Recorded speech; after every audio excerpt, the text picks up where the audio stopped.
Hello, hello.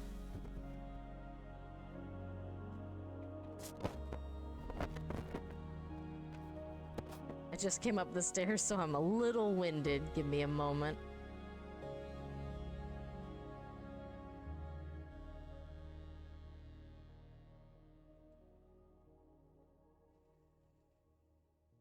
Happy Saturday. I am obscured. That one. Happy Saturday. Oh. Feel like I'm not old enough to be getting this tired out by stairs. Welcome in, everyone.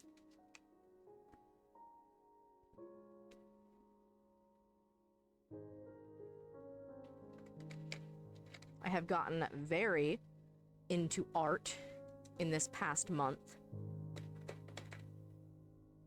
Lots of doodles. And I figure, you know what? Let's use that.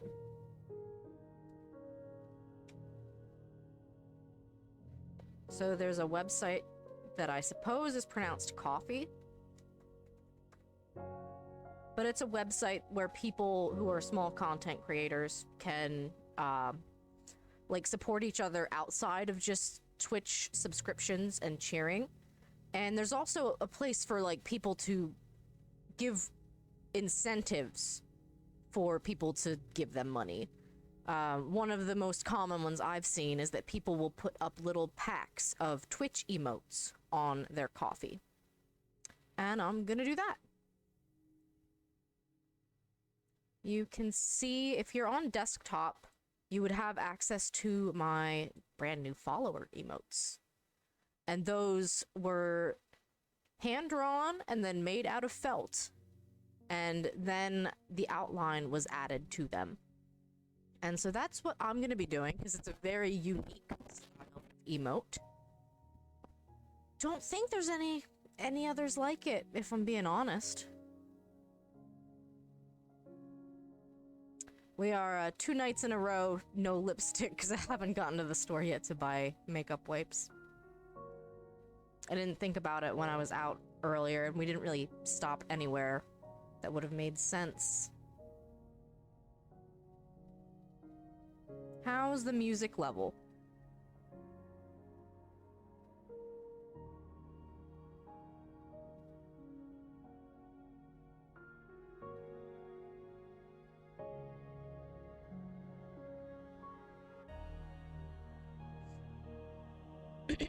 I figure chill Minecraft music is never a bad call.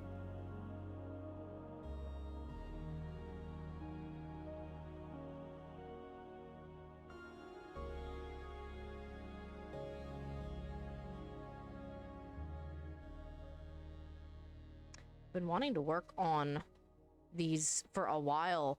This week has just felt like there's not been enough time. So also, since I have the poster up because I forgot to take it down, next Friday is my big charity stream, and then next Saturday at 3 p.m. Eastern is the finale for said charity stream. I'm very excited. There are incentives here for my Friday stream that if you donate to my Tiltify link, to TeamSeas, you can get a reward to incentivize donating. And then if we hit $50, we get to make that Kirby comic live on stream. It's going to be a good time. Yeah. Crafting cam. Shock Pikachu is here. You can see he's quite shocked. These are the original sticky note doodles. And then this is the printout that I scaled up a little bit. Really, I don't think I scaled it up that much, if I'm being honest. No, not really. It's pretty much the same size. So I even wonder, like, am I getting anything out of printing these, or should I just cut it out? You live and learn, I guess. Yeah, the cutie fly is largely the same size. I think the Psyduck is bigger. Yes, Psyduck is bigger. Size comparison. Because you do want them to be a decent size, but since I don't need to keep the physical emote for anything in particular, there's no need for it to be, like, huge.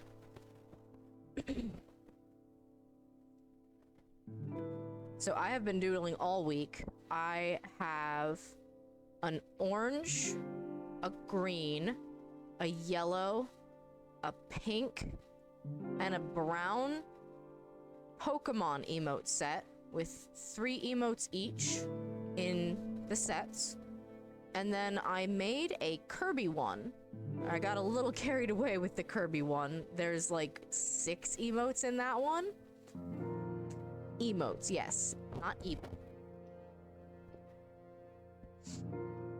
Oh, closed captioning. You're not perfect, but I appreciate having you.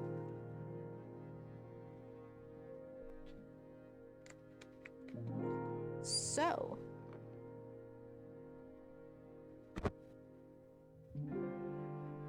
think I'm gonna start with the Psyduck, because this one is pretty straightforward in terms of shapes. And I've got a very large tote bin full of felt next to me here. My cat likes to sleep in it, so if you see a cat hair on, like, the full version of the emote, you do. You see a cat hair. He literally crawled into the bin. I think I posted a picture in our Discord if you have any interest in seeing it.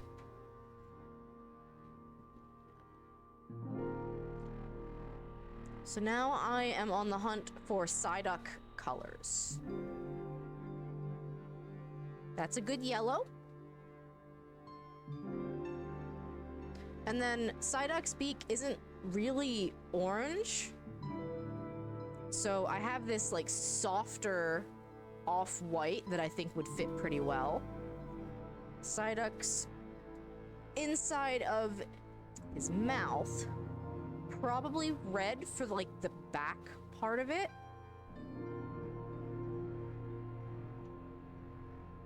And then I would think pink, hi Fudge, like pink or magenta for the other part, perhaps. And I want to say the like the spirals in his eyes were red in the like reference picture I used, so I could try that. How are you doing today, Fudge? Fudge is my husband, and he has started streaming again, so you should definitely give him a follow. We were able to get him past 100. I don't know if he had any special celebration stream planned. Oh no, still the migraine. Ugh. That is the worst. We're picking our Psyduck colors. And then, of course, I have that huge, like, blanket of white felt to use as the background. And I'm looking for my black felt because the little hairs on Psyduck's head are black. I have a sparkle felt.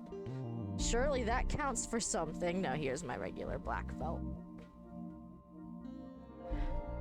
I always recommend, if you're doing anything in felt, make sure you have the colors sorted and sourced before you get too far into it. Ooh, ukulele. Oh, and the impossible layer. Okay. I was like, I picked up ukulele from Epic Games, so I'd be surprised if they were, like, doing it again, but the impossible layer is a different game. Not quite a sequel. It's kind of like for the first ukulele, they made it more like Banjo-Kazooie, 3D, puzzle, like platformer, collectathon. And then ukulele and in the impossible lair, they made more like a Donkey Kong Country side-scroller platformer. I think because they got a lot of complaints on the like the camera movement for their game. That was one of the bigger complaints I remember seeing. I still haven't played it myself. I do mean to check it out. So I can't always keep my hands in the hand cam, especially with an entire blanket of felt. Like, I literally mean I could use this as a blanket. It would not be comfortable, but I could.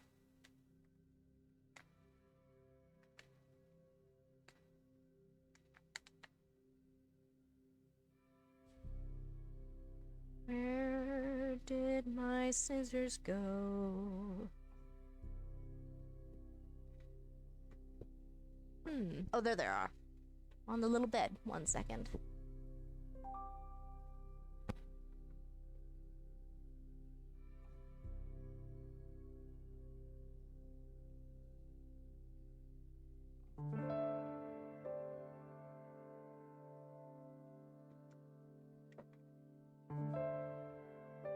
I come prepared.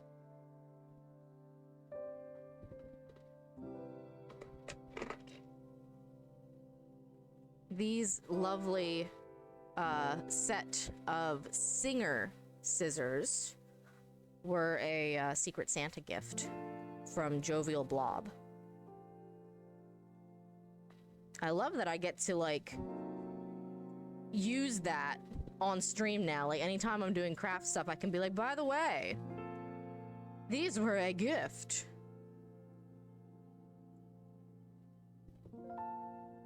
Like, I actually love that.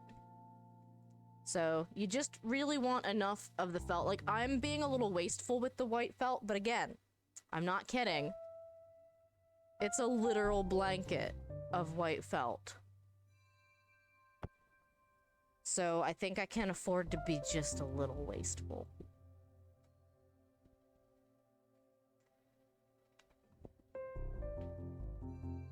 So,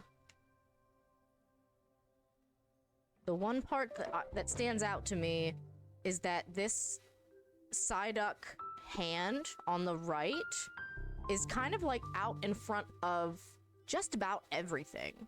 So I want to cut that out first. And it can go on top.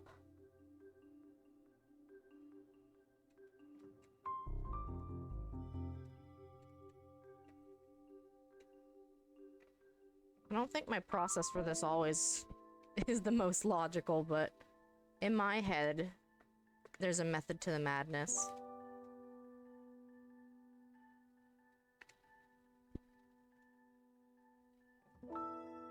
We enjoying the weekend? Hopefully not too much snow.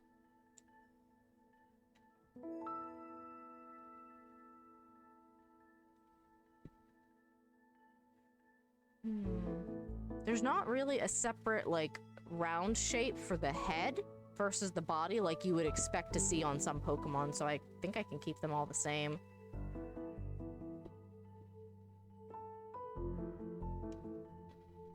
I don't know why arms are usually like an easy starting point.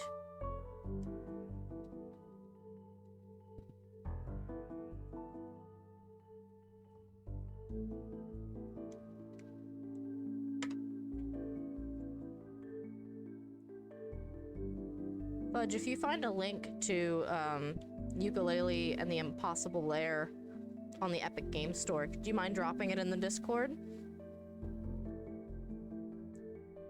I love sharing when games are free, because it's like, hey, go get this. I always have mixed feelings on it, though, because, like, especially small game developers, I want them to do well. So I feel weird about being like, oh, your game is free, let me not pay for it, you know?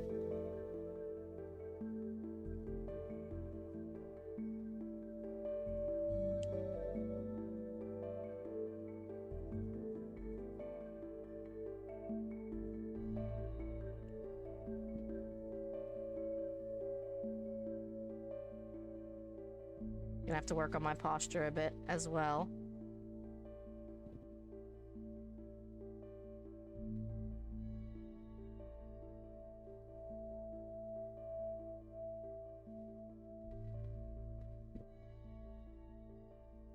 So then, as you can see, this shape here is one of Psyduck's arms. But since it's going to go underneath, I like it to be a little bigger so that you can just tuck it under. And then you don't have to worry about gaps. I feel like I've probably said that before, but I'll say it again.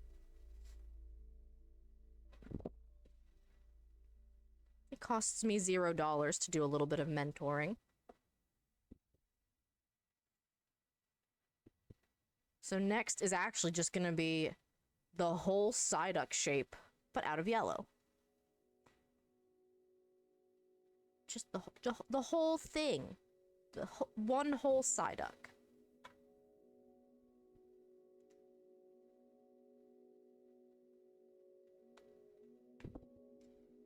You hear the Minecraft music okay? Something really, like, relaxing about Minecraft music.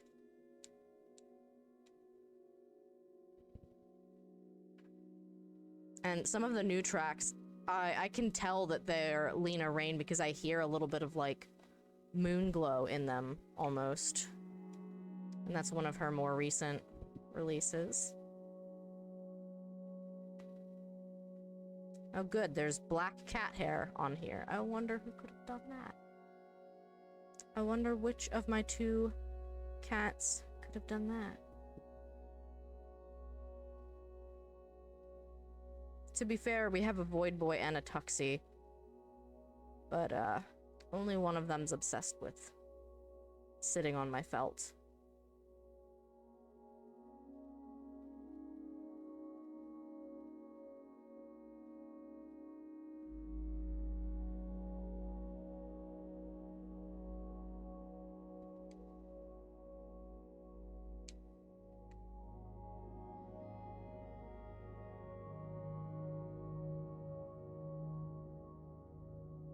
Alrighty.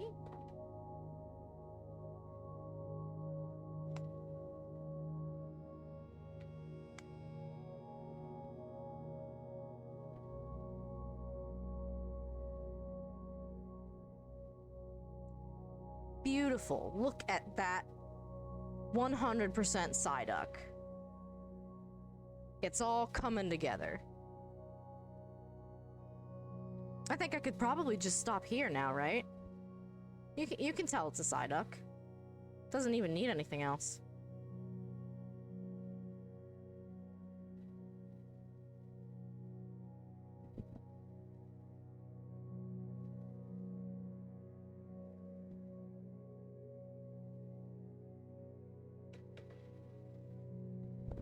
But for the sake of the stream, I'll keep going.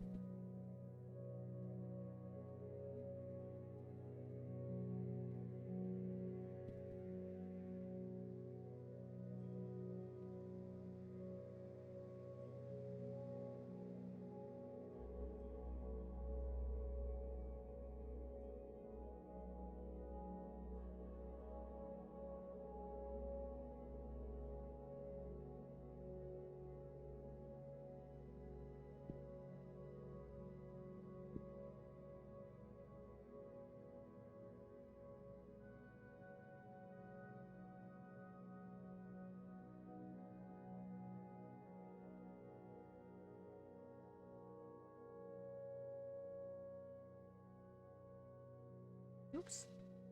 Did not mean to yeet that.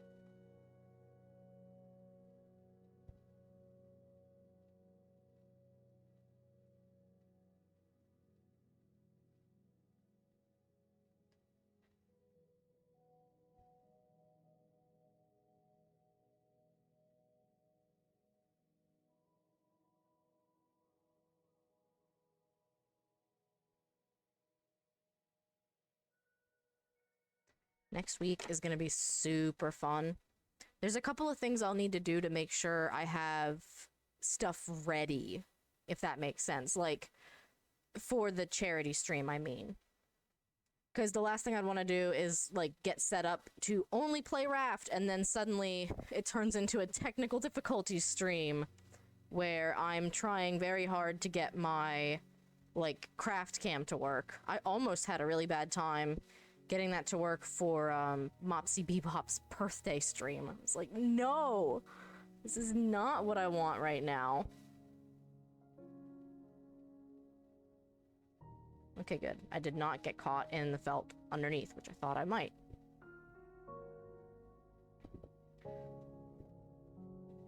Now it's time to cut out the beak.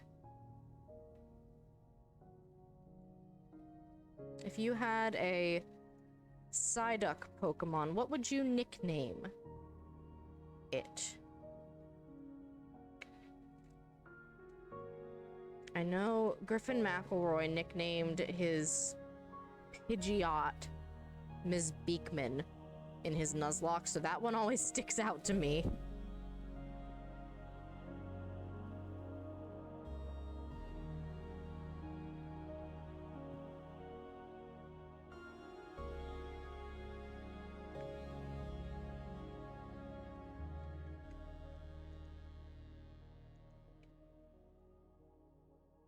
It was always sad to me in the anime how, like, in the original anime, just how mean Misty was to her Psyduck.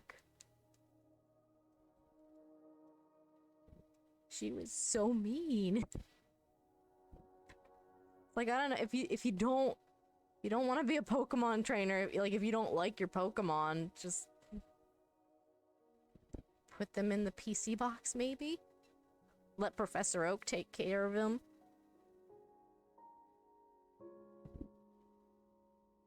Trying to keep all of my trash consolidated in one point. I don't have a trash can up here yet, but I should get one. Especially with all these little pieces of felt, like, there's just a lot of room for there to be trash.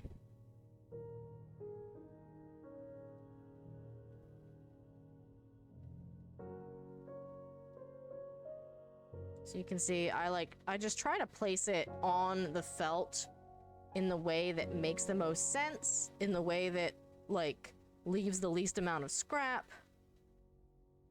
It's a little bit of a struggle each time.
Always scares me when my phone vibrates when it's in my little, like, camera holster.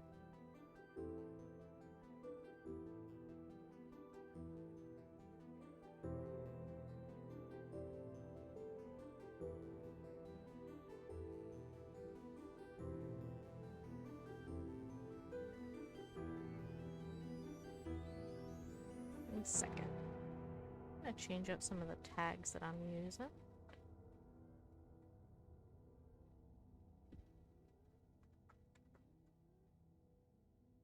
We'll get in the traditional art tag, because that makes sense for tonight.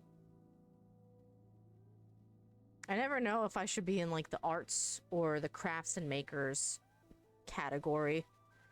And honestly, some people just do most of their streaming in the just chatting category.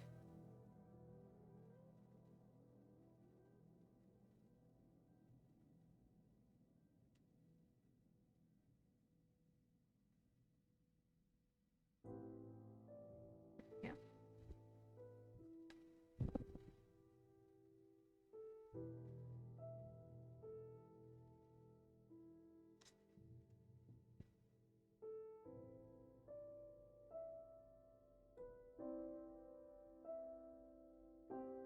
Check out our little Psyduck.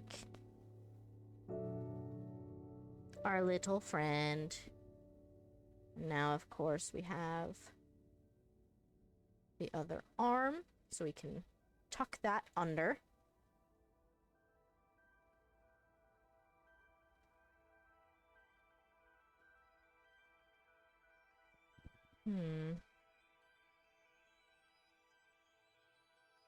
So I'm trying to visualize the beak in, like, a three-dimensional way.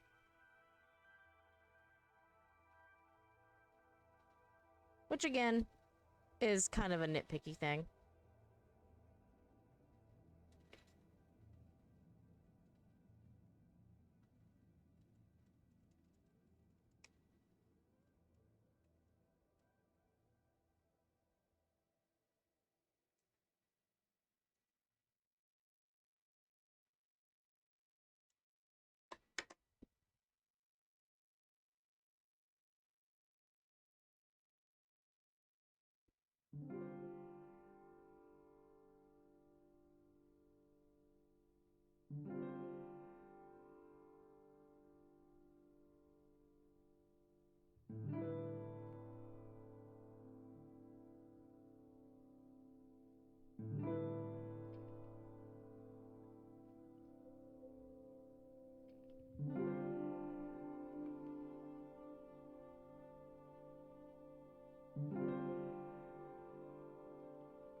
Does it just keep hiding from me?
There's a little bit of extra fuzz on this, so I'm gonna trim it.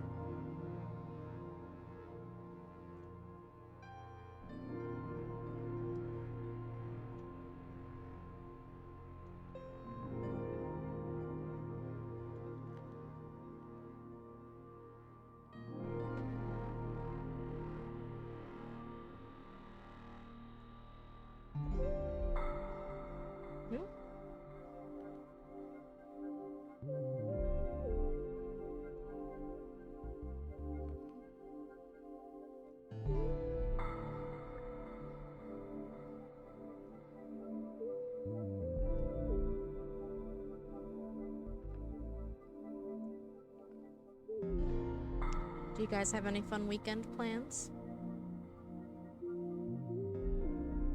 I'm hoping to make some time for some more Arceus.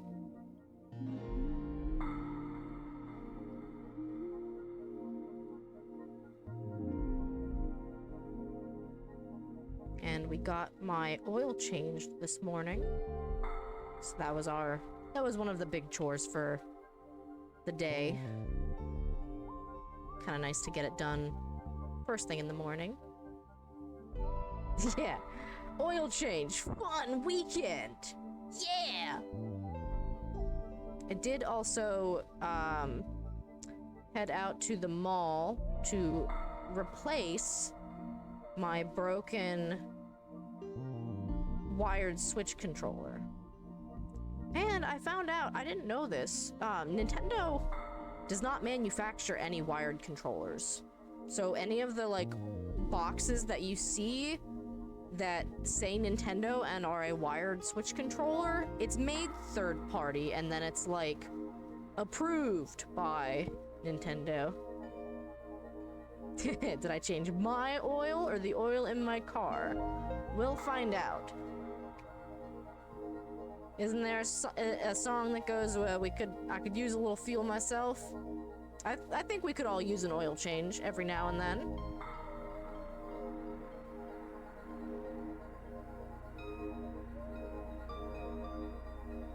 Hi, Chaos. Yeah, let me show it off, actually. I really like this new one I got.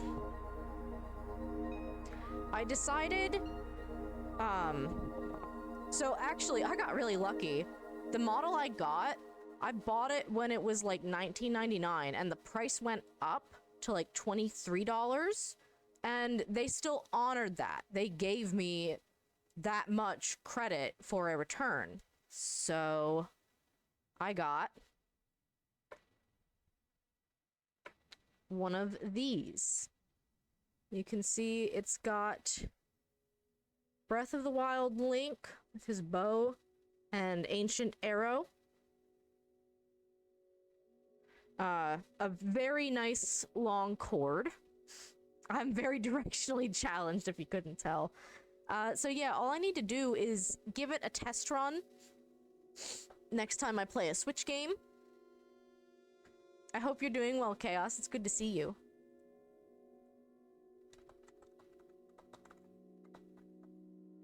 Oh, itchy.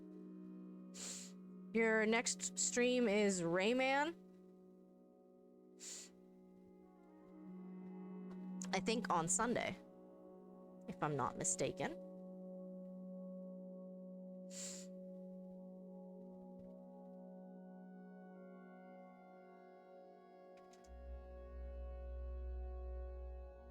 Rayman Origins, alrighty.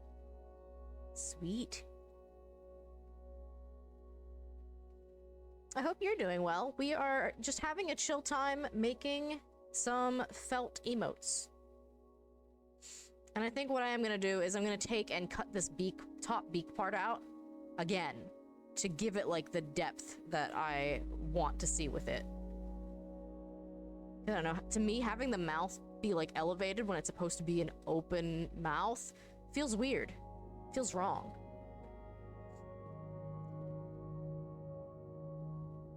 I sometimes think those extra little details really kind of help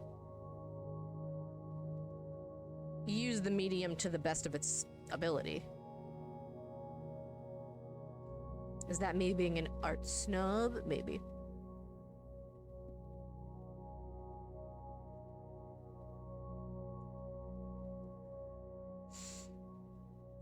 My main reason for wanting a wired controller is I am looking to start playing the Rune Factory series on stream through an emulator.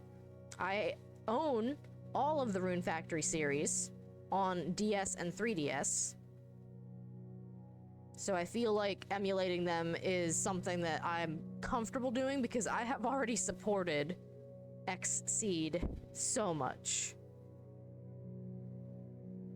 And now I would just like to showcase the game on stream.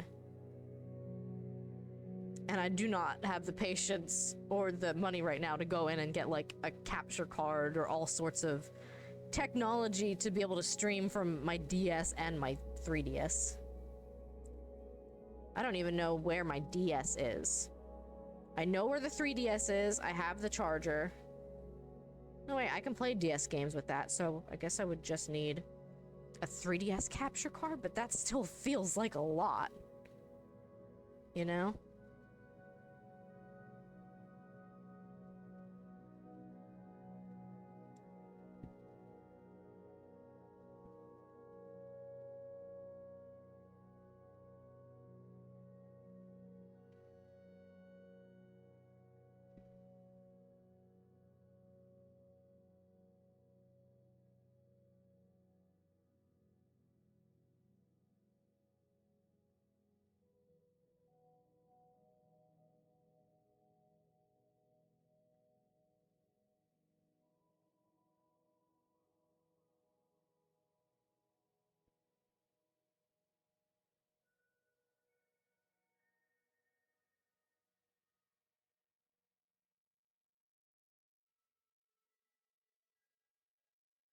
Mom, are you and Barry home?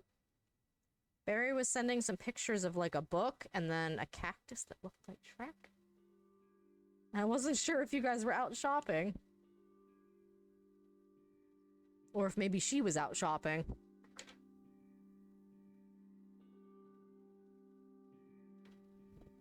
Okay, that makes more sense.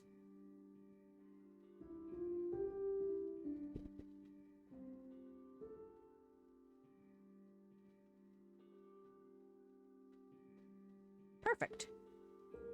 You see the difference there, right? Between adding that top layer and not having it.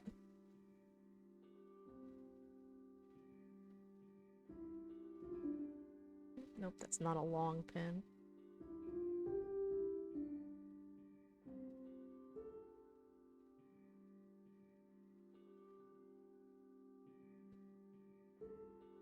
It always looks so weird when it gets puckery from pinning and whatnot. Oh, the pink isn't grabbed here.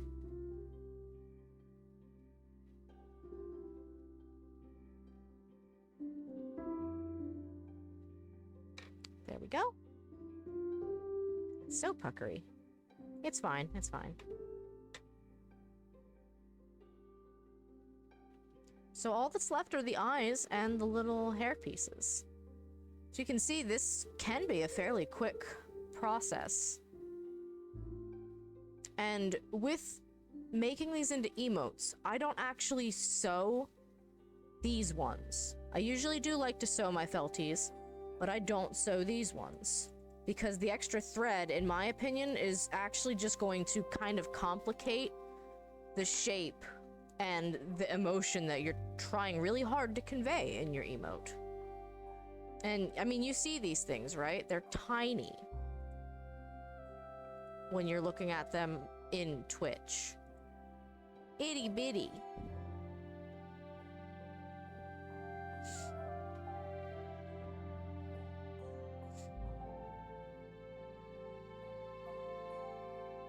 I think I missed one, but you get the picture.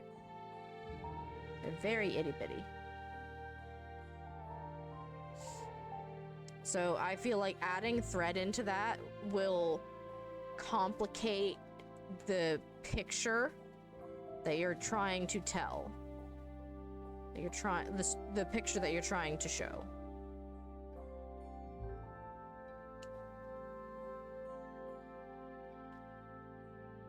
And there's no need to muddy those waters.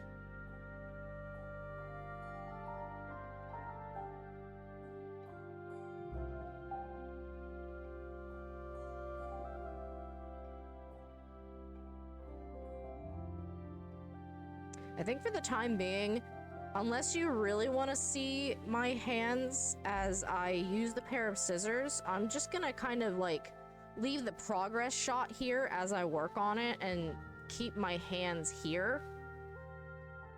A, for posture, and B, for some expediency.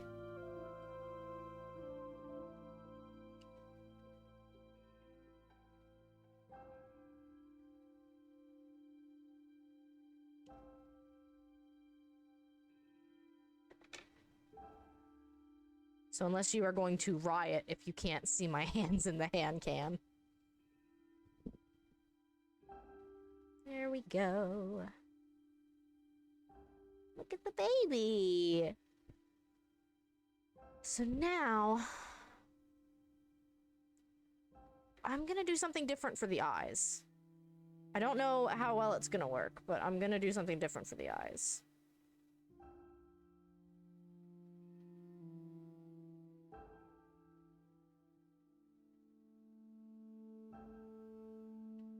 Because thread is going to not show.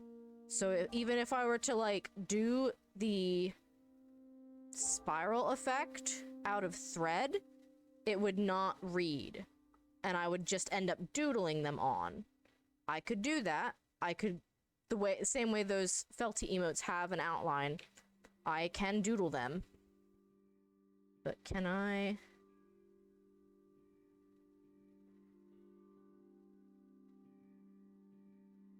This is actually too long, even. So, you see what I'm going for, though. And of course, I will have to use my glue to hold it in place. So, I'm actually going to plug in the gun. Because we are on to that stage already. We're going...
My mic's on now.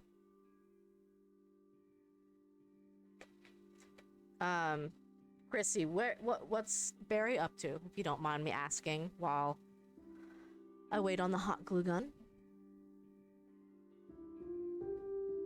Hi, Fern. Thank you for dropping by. I hope you're doing all right. Drop some hearts in chat for Fern.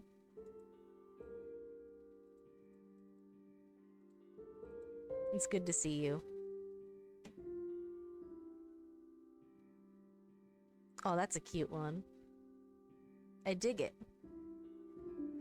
I'm not too a second bookstore in one day? Oh, you did see a Psyduck. Are you ready to see the Psyduck again? Because here's the Psyduck. We're waiting on my hot glue gun. How are you doing, Nat? I was watching Nat play some Raft this morning, which was exciting. And a perfect segue. Oh, do I not have my shout-out clip thing here? I do. It's here. I'm pretty sure you have clips. Try again. Clip thing. Why are you broken?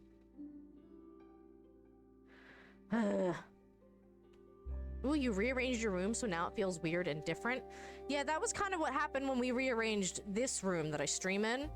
Because the computer was turned against this wall earlier, but then the backdrop was just the guest bed and, like, the window outside.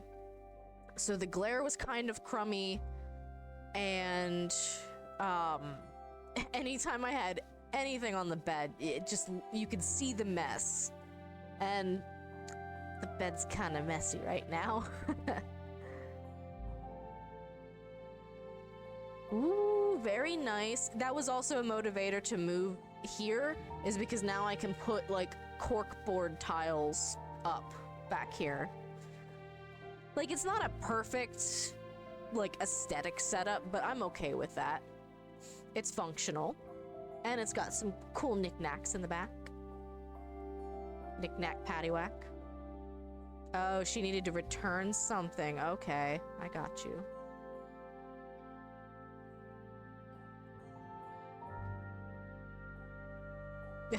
Fair enough. So yeah, we're waiting on my hot glue gun to heat up. Because with these felt emotes, because they are already really tiny, adding thread as the outline kind of just complicates it. Either that or, like, you're straight up not going to see it. You're not gonna get that level of detail of, like, oh, you can see the stitching in this. So even though for most of my felties I will sew them together, with these ones I'm simplifying my process and gluing them together.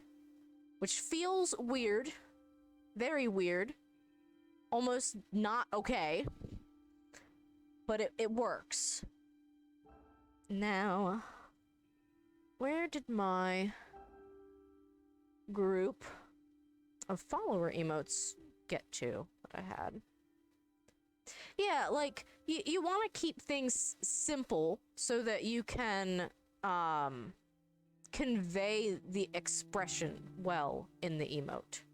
Tonight, we're making a set of emotes for my coffee, which I did not know it was pronounced that until I think Space Boy Sean said.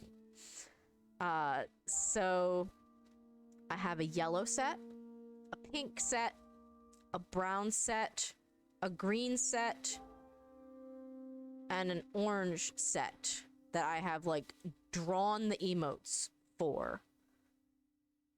You can see the Psyduck is one of the yellows.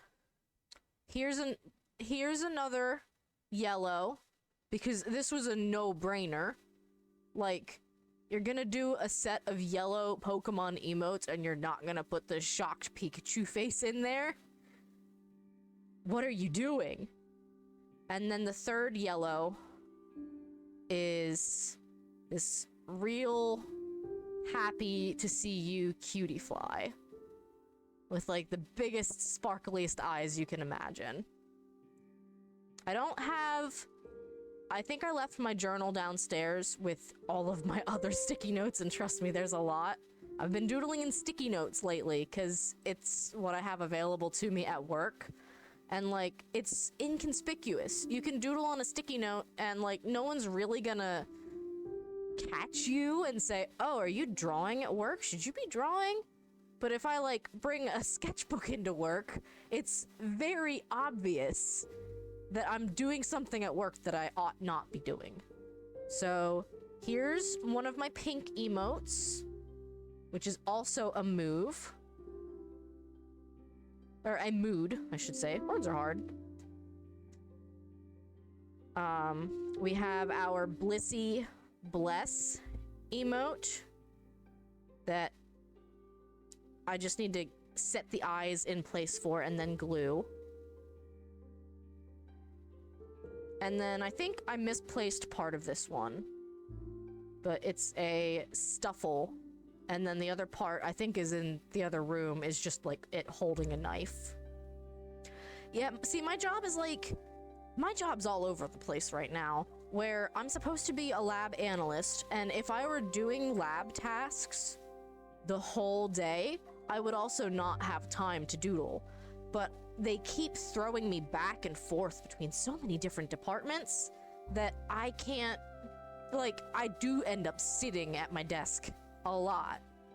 I end up not having stuff to do a lot.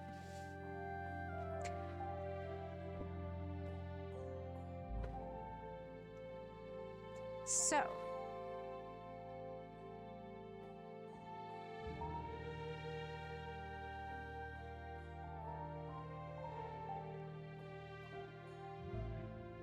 cushion. I know. You gotta make the felt puns when you're working with it.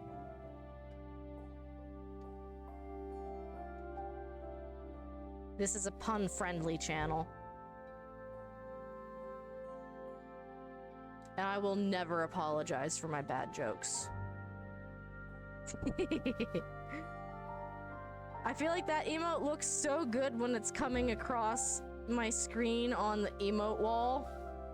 It looks a little tiny and like hard to read in my, at least in my overlay Twitch chat, but that's not really a good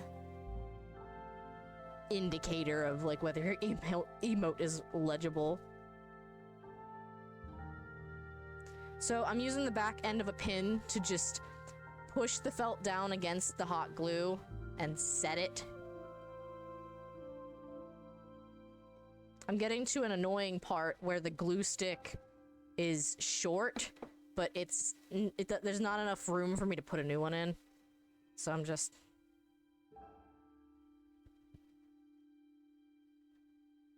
Good, good.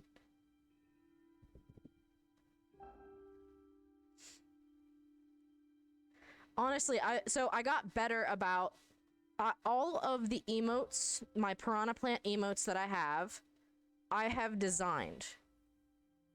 Like I drew the thumbnail for it and passed it along to my emote artist. And as you can see, I think the sleepy one is the one that is the tiniest and doesn't always read well. I had a zoomed in version, but then like it lost the cuteness factor. And I'll also say the default version of the sip emote is like PD Piranha, but he's just like sitting, legs out. And it's so freaking cute. And unfortunately in the Zoom version, you lose that, but you can read the emote. So it's a back and forth, you know? Thank you.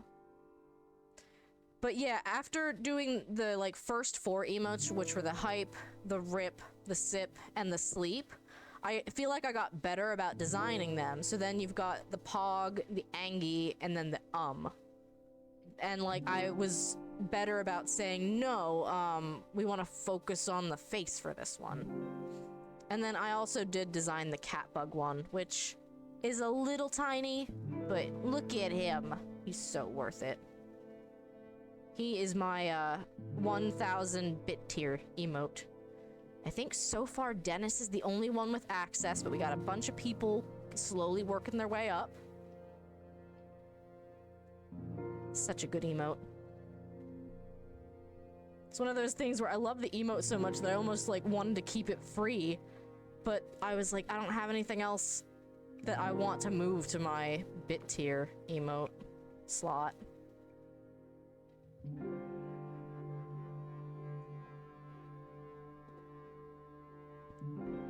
Oh yeah, so what got you into playing Raft again, Nat? I know I was joking about, oh, you're doing it in honor of our charity stream. How nice of you, but I wasn't sure if it was just a game that you hadn't picked up in a while and had a little hankering to play. Speaking of, charity plug o'clock.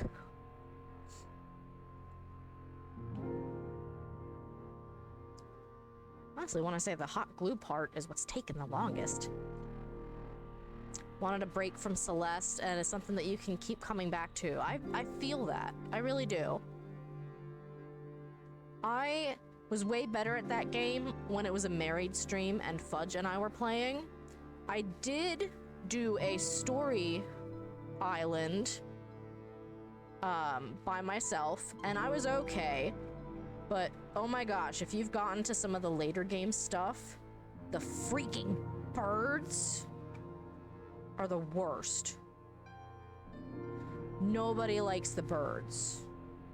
I'm sorry, Uncle Burby. Nobody likes the burbs. You don't know how to do the story. I might be able to help you with that.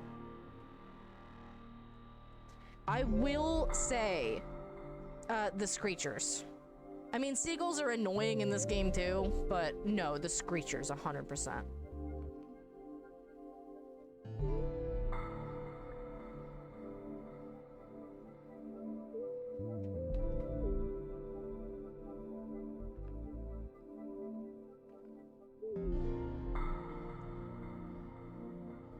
They do not make the, like, antenna section of the game easy to figure out, and it's quite early game too that you get the ability to make those. And yeah, like, the game's just not great at teaching you. It'll say like, oh, you need to, like, need more altitude. Well, what does that mean? And then you'll give it more altitude, and then it's like, antenna too close to each other. And, like, if it were easier to build in that game, it would probably be less annoying. But even in creative modes, the physics are not always kind to you. As I have found out, I spent the past month building a huge raft for our charity streamathon. Because the idea is that, like, I think we've got 3 of the 5 people playing Raft for the streamathon that have never played before. And so, in order to not throw them into a very frustrating stream by themselves, we're just gonna have them decorate a room on the raft. It's a retirement home cruise ship, basically. And so they're gonna get to decorate their room in creative mode, or survival if they want and know how. Lucavian is there, and he's played a lot of Raft. He was doing the One Foundation challenge, which is where you literally build your raft skyward. He was giving you all the pro tips. Yeah. I think that's actually how I met Lucavian, is he hopped in on, like, one of my Raft streams way back when.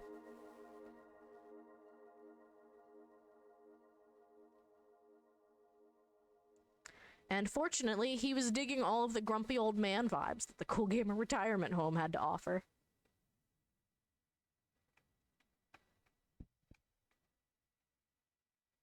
And the anti-work vibes too. That's what usually tends to get people, are the anti-work vibes. And of course, instead of just being like, oh, we hate capitalism, we try to put a bit more of like a productive spin on it, if that makes sense. Like, oh hey, thank you, Nat. Like, oh hey, instead of just I hate working and I hate capitalism, it's, oh, here's a mutual aid like fundraiser that you can support if you have the time and funds. Or like, oh, here's some small businesses that you can check out and support. And some real frustrating memes, but I feel like that's you're gonna get that anywhere you go.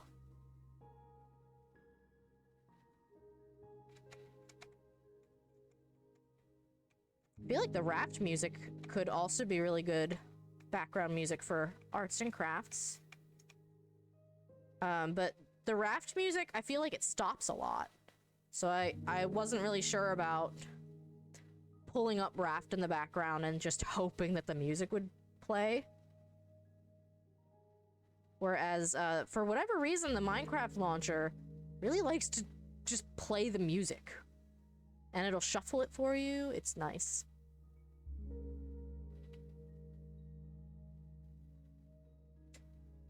We did have Spotify Premium until a little while ago, but now that we've got the free version, it's like, I really don't want you guys to have to listen to the same commercials I have to listen to.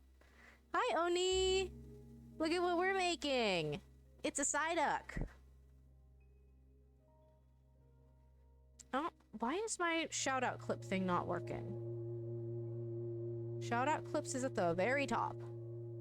The very top. I'll give a shout-out anyway. Good to see you. Happy Saturday.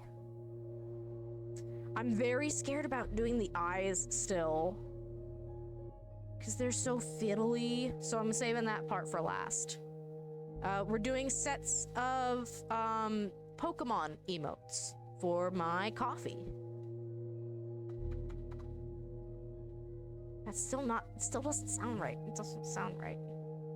I am doing excellent. Just having a nice chill stream with some Minecraft music in the background. I did this one off stream. This is my Bless emote. Like for manifesting. I'm still torn. I might do like animated versions of these emotes because the Bless one could easily have like a couple of like sparkle pieces that I move around. I don't know. With everyone having so many animated emote slots, I feel like offering animated versions is a surefire way to make sure these sell.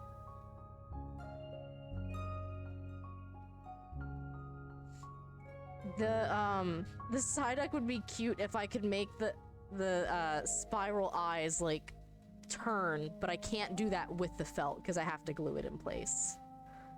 So you know what? Maybe I will take a picture version of like no eyes and then I will add the felt eyes. That sounds like the smartest idea to me, because then I might be able to still do an animated version. I think I might be able to add another glue stick now. I'm glad you like it, Oni. I have, I've made my own felt follower emotes, and they seemed to be fairly popular. So I, wanted to see if maybe I could do it, but with Pokemon. And, Ko-fi seemed like the best way to go.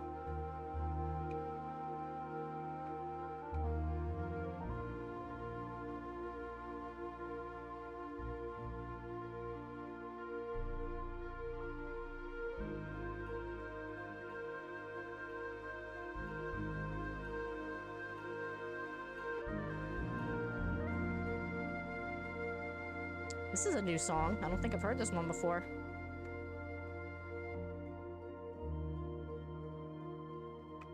This feels like Alina Rain, though.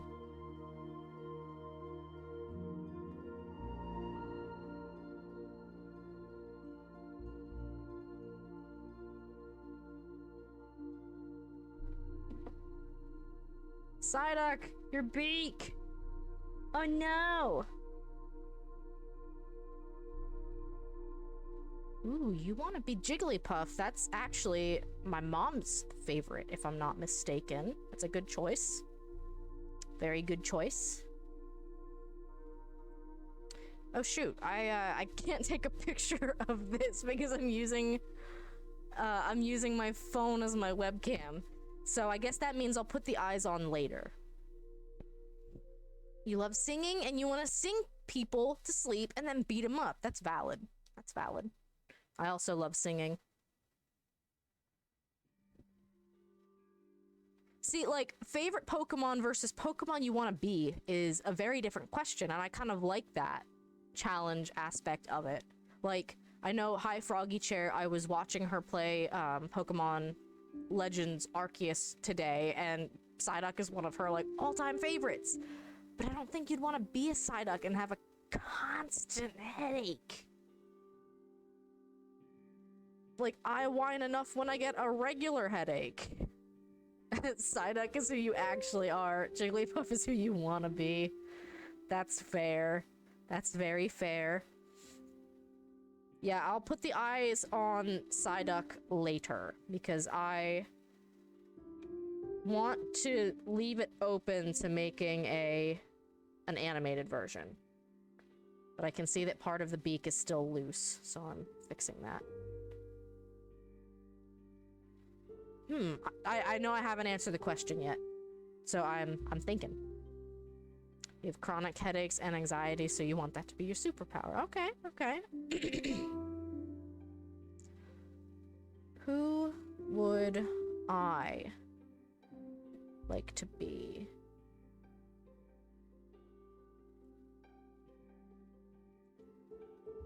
I feel like I am a Gengar. I am literally 5 feet tall. I look kind of like prickly. I'm not. And Gengar's got like those purple witchy vibes.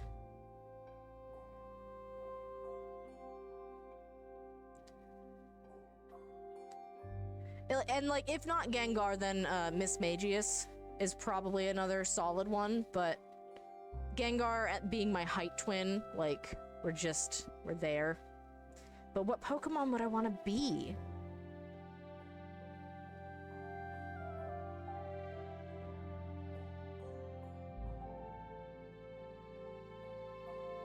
That's such a deep question.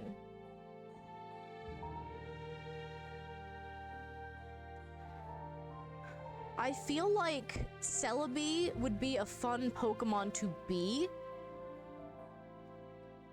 I adore, A, the ability to be, like, very small and, like, fly around. B, the ability to live in, like, this ancient forest.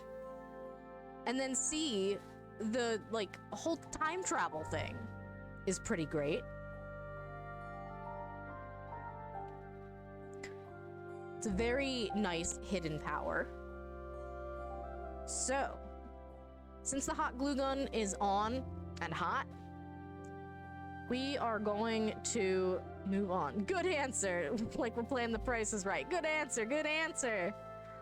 Oh my, I saw the funniest tweet that was a clip of The Price is Right, and it just went from like kind of funny to really funny to like at the very end, it was like knee buckling funny. Like, the question was like, what brings guys together? And they got the first one with like football or sports or something like that. And then they guessed church as the second one and got it wrong. And then, out of nowhere, the next woman is like, Domino's. Domino's. Not the pizza. I don't think. It's hard to know exactly what was going through her head. You know what the worst part is? They gave it to her. Like, games was the next category, and they gave it to her with Domino's. Steve Harvey had to take a minute. He had to take a minute.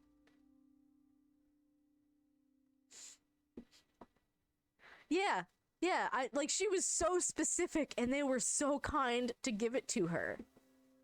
And then, nobody got the last one. I'm trying to remember, like, it was, like, I think beer drinking was the third one. The last one, nobody got. I'm gonna give you a minute to think about it.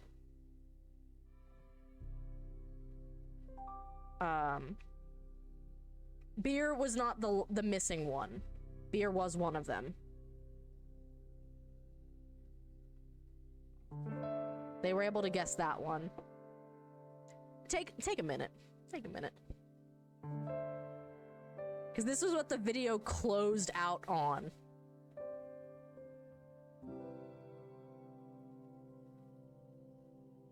No, girls / like strip club were both guessed.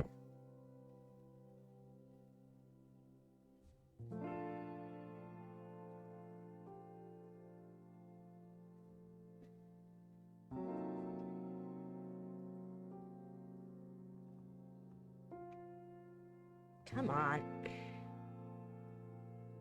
I'm at the point where, like, I need to hold the freaking glue stick down so that it will go down in. The answer was gay sex. Thank you, Pixel Chat. That was the answer. It was like 5 people. Hi, Litchi! Yes, that was the answer. And, like, the video literally cut out after, like, the whole audience said gay lovemaking. Because that was what they called it. Hi, Litchi! We doing some crafties? I know. Like, and literally the whole audience just, like, looking up at the screen and then reading it and then, like, that realization of... It was such a freaking good video. One of those that, like, just, it goes from, like, funny to really funny to, oh my god, why is this so funny?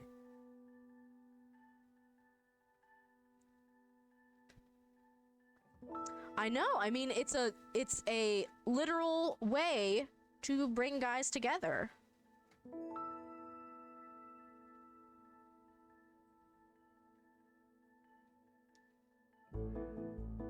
And I had so much fun playing Breath of the Wild yesterday.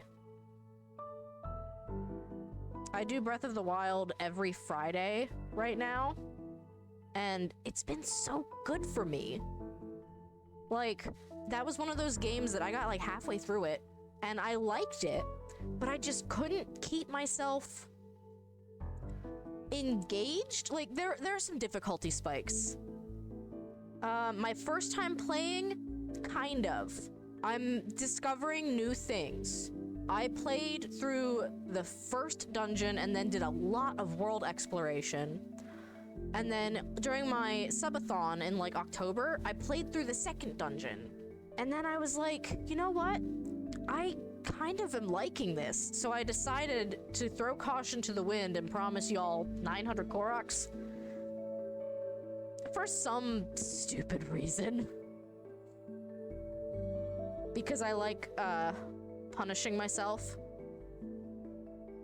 So far, I did Va Ruta, which the game kind of, like, holds your hand to get you there. And then the Zora dungeon. And then in my subathon, I did the Rito dungeon. Va Meadow.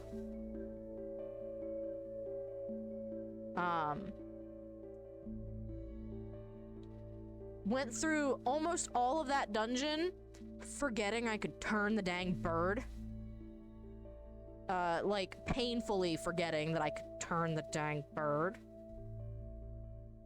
But that stream was a ton of fun. Like, I was literally at a point where I was like, I think the game soft locked me. How can I get out of here? And that was when I went into the map and realized, oh, the other two are harder. That's kind of what I felt. I don't think I did very much in... I never got to Gerudo Town in my first playthrough. So that's where we were last night, and it was very exciting to be there.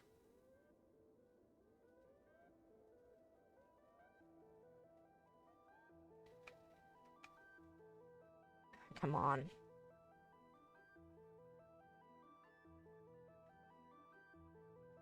Ooh, really? Okay.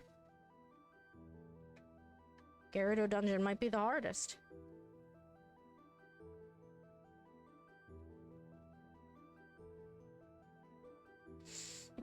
Like, I'll get to points in that game, though, where I'm literally just trying to explore and mind my own business, and suddenly there's, like, 8 guardians chasing me.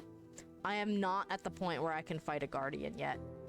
I don't know how good of a shield you need to be able to, like, actually shield parry without breaking the shield. Yeah. I mean, I feel like everyone has to do that once in that area where there's, like, 8 of them wandering around. And the game just doesn't know what to do with it at that point. You just run, but, like, as I was running, I was finding more of them. Yeah, Link, you skate or you die. That was a fair point, but I had left my horse back at Kakariko. I am very bad at, like, bringing my horse with me places. Come on.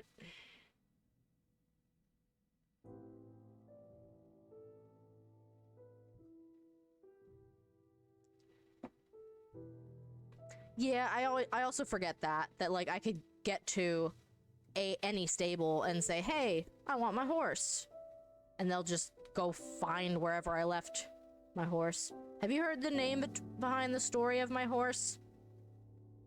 My horse's name is Choo Choo Horseman Slime Slayer. Because, one, I found her. She was my first horse that I had found, and I was so close to sneaking up on her. And then, like, 2 of the choo-choos jumped out and, like, spooked her, attacked me. She killed them both. She, like, went and killed both of the slimes for me. And then, after that, I was like, man, you are an impressive specimen of a horse. And I looked closer, and she has that, like, diamond on her head, like BoJack Horseman. So I was like, there's your last name. Hi, Boom! We had a lot of Boom cameos last night. Why is the shadow clip working now? I refuse to believe that there are just no clips for, Oni and Nat. Oh, that was a clip I made, I think. Doesn't like you. It's bullying you. I will not stand for it.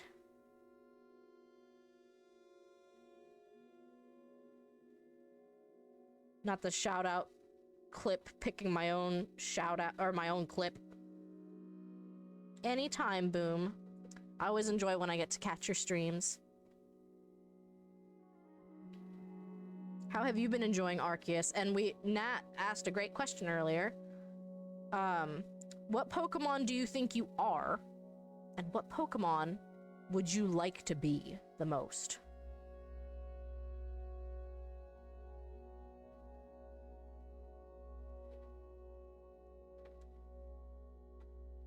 It's a very important question. It requires a lot of thought, usually. I'm waiting for someone to come in here and, like, just immediately know, like, oh, I'm a Pikachu, and I really, deep in my heart, want to be a Charizard. I mean, I guess if you've only played Gen 1, it becomes an easier question.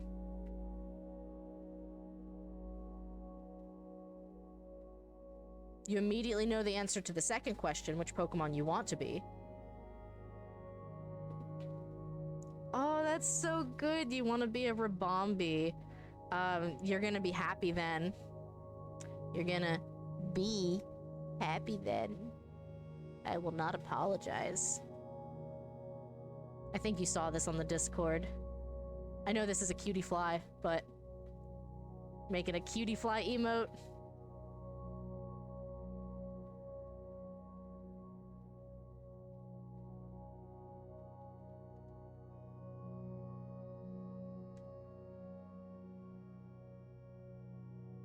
Ooh, you want a Ribombee emote.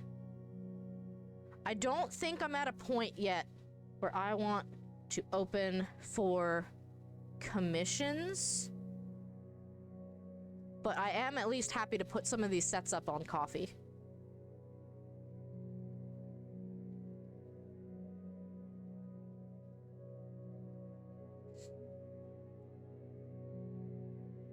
You have no idea on either. You don't know many Pokemon. Yeah, don't default to the self-deprecating, but I also think that all Pokemon are good.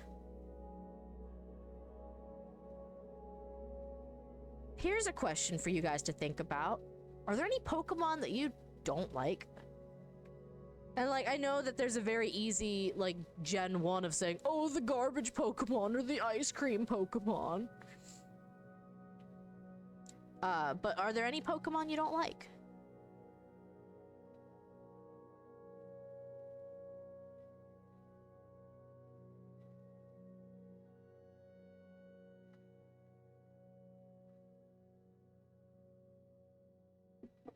I don't like Voltorb. I also don't like the Clink line, which is just Magikarp, or sorry, just Magnemite, but different. You don't like the Unknown? Design-wise, I would agree. Like, I have never had an Unknown on my team before because as a Pokemon, like, I don't think it's really that great. Hi, Vegnymph. Nose Pass is a no for me. I don't love Probopass's design either. The only reason I like the Unknown is because of what they did with them in Arceus. And, like, the Pokemon universe has kind of used them as, like, ancient hieroglyphs.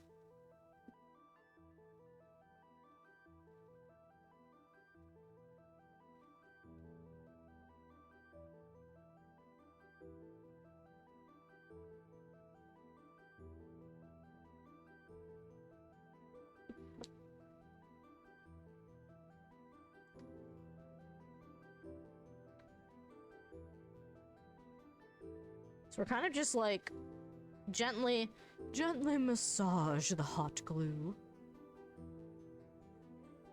Try to keep it as even as you can. Hi, Delicate Floret. I forget, do you go by Sari or do you prefer going by Floret? Good to see you. You weren't in love with Lickitung either. I can understand that. I think Lickitung is one of Litchi's favorites. We are making emotes for my coffee. Oh no, I missed your Pokemon stream. I'll have to catch another one. Was that a shiny? Was that a shiny? Was that a shiny?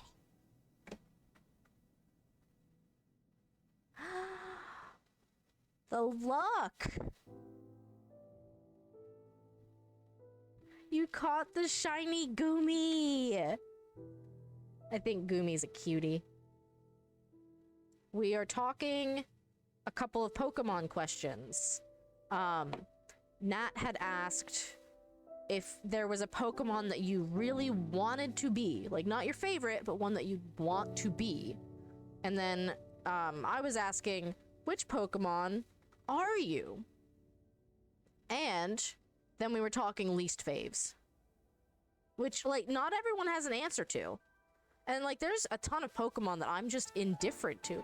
Thank you so much. Thank you for subscribing. I'm writing that down. Check out all the Piranha Plant emotes.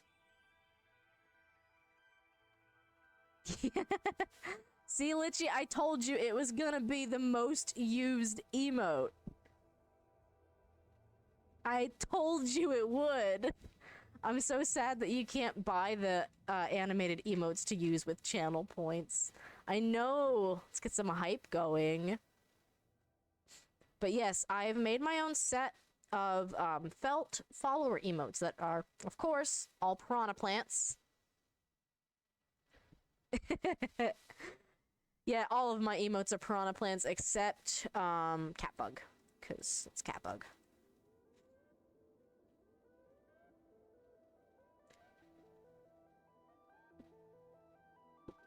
Catbug is hiding in my bit tier slot because I wanted to keep my like sub emotes as all Piranha Plants. Alrighty. All we have to do is add the eyes. And then, like I said, this one, I'm probably gonna make it animated. Oh my god, I love that. I love that so much. I wish I could show it. Linksy Games recently added a, it's a Pichu that he, like, literally made the emote himself by taking a video on a Switch of Arceus, and the Pichu's just going like this. It's so good. It's so good. Thank you so much.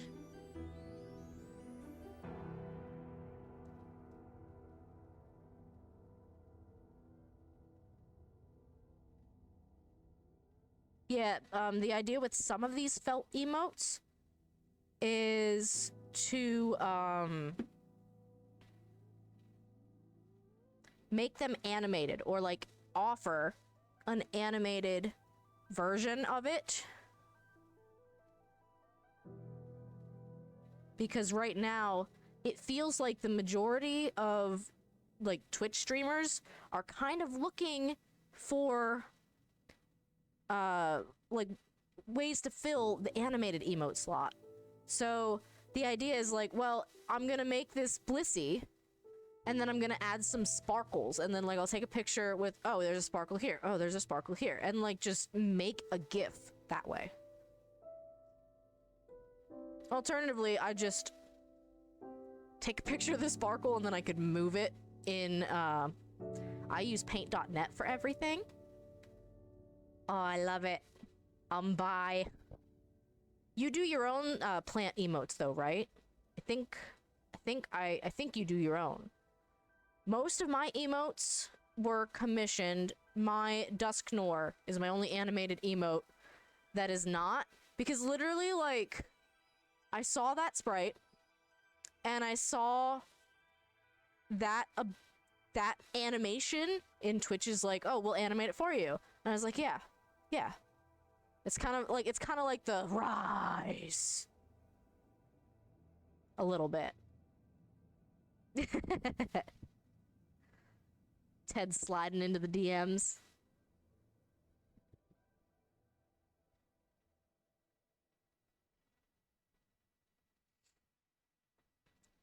I love Ted. I know, it's just vibrating. I'm also a very big fan of Pokemon Mystery Dungeon. It's why Dusknoir is my favorite.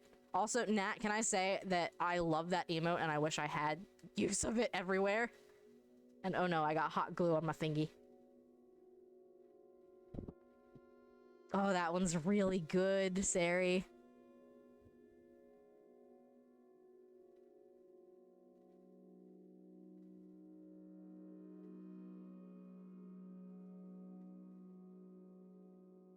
Exactly. Fudge has started adding some of his own emotes as well.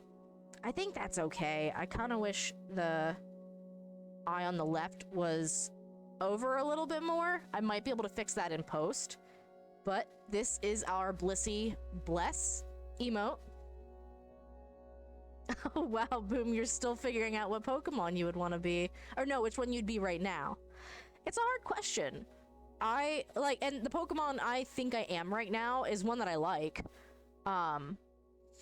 I feel like I would probably be a Gengar because I'm 5 foot tall and I've got like the witchy, spooky vibes going on. And I'm round. Oh my goodness. Sari? Look. This was the first one we did. We did Psyduck first. And then I don't have the eyes on Psyduck because I'm gonna animate spirally eyes. Heck yes, we stan Gengar. I have my Gengar plush behind me there, chilling with the Among Us imposter.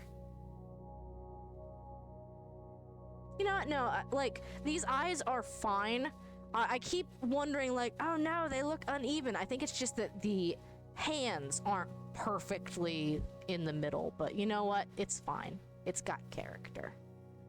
And then I'll add some, like, sparkles to make it an animated one. And the outline, I do that through paint.net.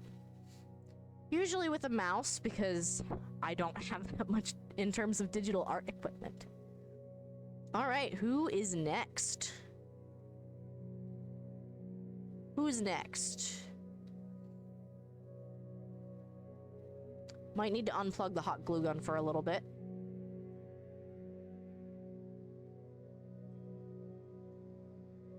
We got options. Oh my goodness, yes, I love seeing the art. I think you were posting it in the Kidney Gamers Discord. So good. I adore the style. It makes the art feel like so accessible. It's like, I feel like I could do that. The Pikachu. The Pikachu won't take long because it doesn't have many parts, so we'll do Pikachu. And honestly, like, I don't remember why I decided this, but I decided that 2022 was going to be the year of art for me. And I have held to that. I have been doodling a lot on sticky notes. So these were like the originals for those Pokemon emotes. I've got 5 different colored sets of Pokemon emotes that will go on my coffee. And I got a set of Kirby ones. And like, maybe I could try to do like just, oh, let's just draw the whole emote in paint.net. But I really like, I like the felt vibes that I have been getting. Like, everyone has been so receptive of the felt emotes, loving the like Yoshi's Crafted World vibes. And I feel like it's got that edge of like being unique enough that people would kind of go for it, you know? So what I need to work on is just making sure it reads very, very well in emote form. I think my favorite emote that I've doodled so far is probably, there's a Chimchar going, and then there's the Existential Crisis Rowlet. Where did my earring get here? That's a weird conundrum. Found an earring in my keyboard. But only one.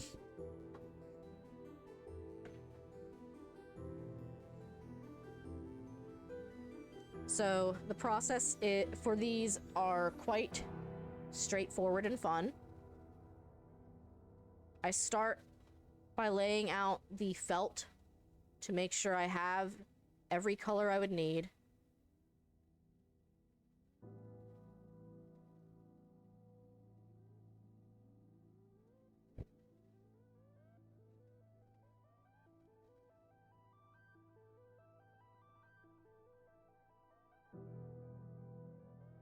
Honestly, I struggle with like polishing and shading art and making it look like a finished product. So to me, that's why I kind of like the idea of keeping it simple, you know? That's good, and here's my red. So that's all of the colors for Pikachu, plus the white for the background. Chris Cake! Man, I love that Togepi emote. We have been talking about Pokemon, unsurprisingly, most of the night.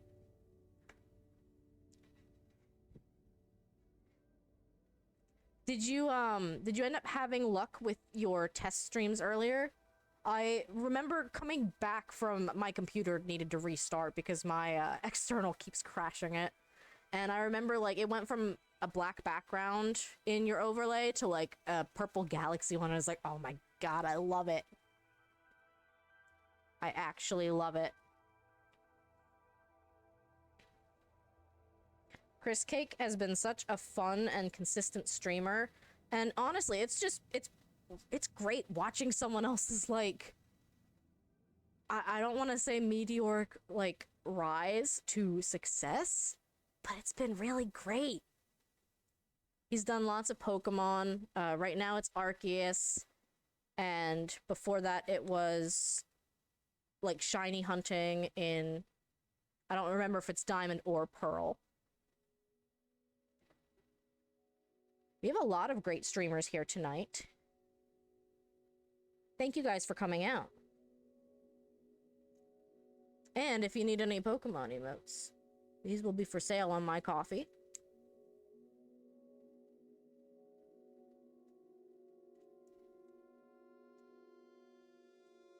Right now, so the green set has a Suwaddle and a Swadloon, and what was the third one?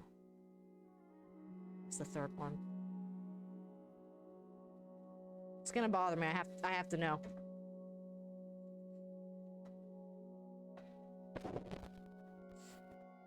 It's been awesome to, like, the sense of community is 100% there. It's so great. All right, I have to go back to my Discord and figure out what was the extra emote. I've been posting all of these doodles all week. Okay, so green. It was Natu. So there's a Suwaddle, a Swadloon, and a Natu.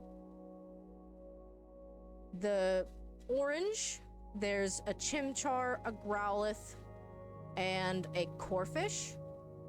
And the brown set, there's a Bidoof, a Baneri, and the Existential Crisis Rowlet.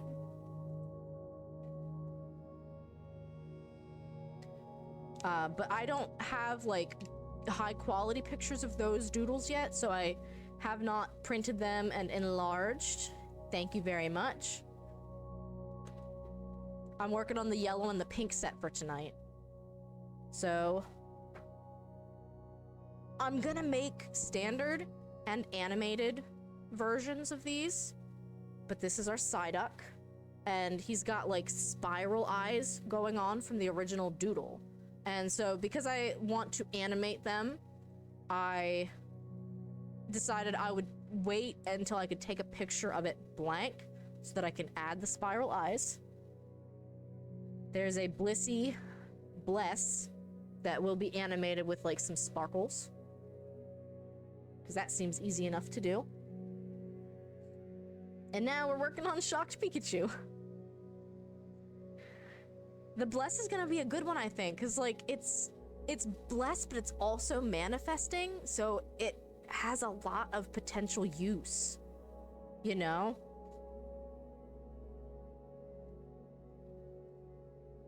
So we're starting the process here. I've laid out all of my colors. Now I'm laying out the canvas. While I have you all, though, before I forget, next week is a big week. I love that heart. It makes me feel like it's Crystal Gem, and I'm a big Steven Universe fan. But I digress. Let's talk charity stream. Next week is, I'm gonna go to just chatting because I think I still have it up. Yep, there it is. Next week is our Raft charity stream-a-thon. And Not Again was testing the waters, streaming Raft, just to get everyone ready for the streamathon. I really appreciate her for that. Sounds good, Sari. Thank you so much for dropping by. I appreciate the use of your virtual eyes and ears, as they call it in the business. I'll be going for probably another hour or so. But yes, all next week, the Cool Gamer Retirement Home is going to be streaming Raft and raising money for Team Seas. We are each going to be like taking a turn and decorating a room in our retirement home cruise ship that I have spent like the past month making. Thank you. I'm out of my lipstick wipes, so I can't wear my lipstick, and I hate it because I like wearing lipstick, but I appreciate that. It's nice to just like, I like the lipstick, but I also like just feeling genuine, you know? Feeling like I can let my guard down and just kind of exist. It's nice.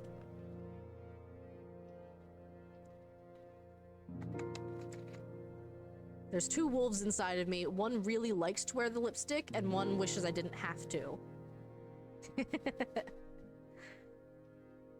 But then the other one's like, no, but we like the lipstick. Like the witchy vibes. So, I'll talk about the incentives real quick. I will go through them. My charity stream is going to be Friday, February 11th at 6 p.m. Eastern. For a $1 donation or more, I'll put on a temporary tattoo. For a $2 donation, you will get a Nintendo Switch themed Valentine. I will inscribe it to you, and if you're comfortable giving me your address, I will mail it. If not, I can tack it up on my corkboard. For a $5 donation, I will write a poem for you live on stream. For a $10 donation, I will draw a little like post-it note doodle. I don't promise that they're good, but you can ask for anything safe for work, and I will draw it. For a $20 donation, and these are limited, probably to 6, not 5, I have a plant that needs a haircut. So I will get a flower pot, I will decorate it with Sharpies, like with whatever you want me to put on it. I will name the plant after you. And there will be a channel point reward going forward where you can just click and spend like, I don't know, 10 points or something and say, check out my plant, or like get a picture of my plant, and I will bring your plant and show it to you. Can't mail the plant cutting. I don't trust it, like surviving. I don't know how people on Facebook Marketplace do it. But yes, so those are the individual incentives. For if we raise $25 collectively, which I think we're probably gonna do because I got 2 people who already want plant cuttings. I got corkboard tiles that are going on the wall behind me. Chat's gonna help me decorate them. You're gonna pick whatever memes, whatever of my lapel pins that you like, and they will go up on the wall. And for $50, you have heard about it, you love it, it's gonna be a Kirby comic. I'm breaking out the old Kirby comics to show you just how bad they were. Are you ready? Are you ready?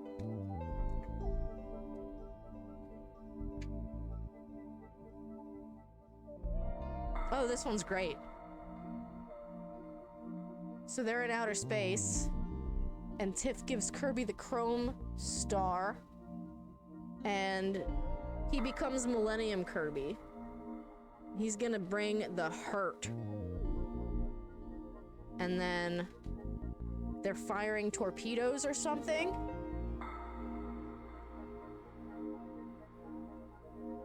And pushing a button, and Dedede and the dude from NME are getting thrown around. It's gonna look something like that. It's gonna look something like that. And I didn't always used to know how to draw King Dedede, because I started these literally in elementary school. So look at how beautiful he looks. Look how beautiful he is. He's living his best life. He's got footy pajamas with his name on them. Just got an evil smiley face. And then here's Kirby doing an all-you-can-eat buffet of something. I don't promise that they're gonna be good. I never said it was gonna be good. I said chat was gonna help me write a Kirby comic. But I've been practicing, and what we're gonna do is we're gonna do it choose your own adventure style.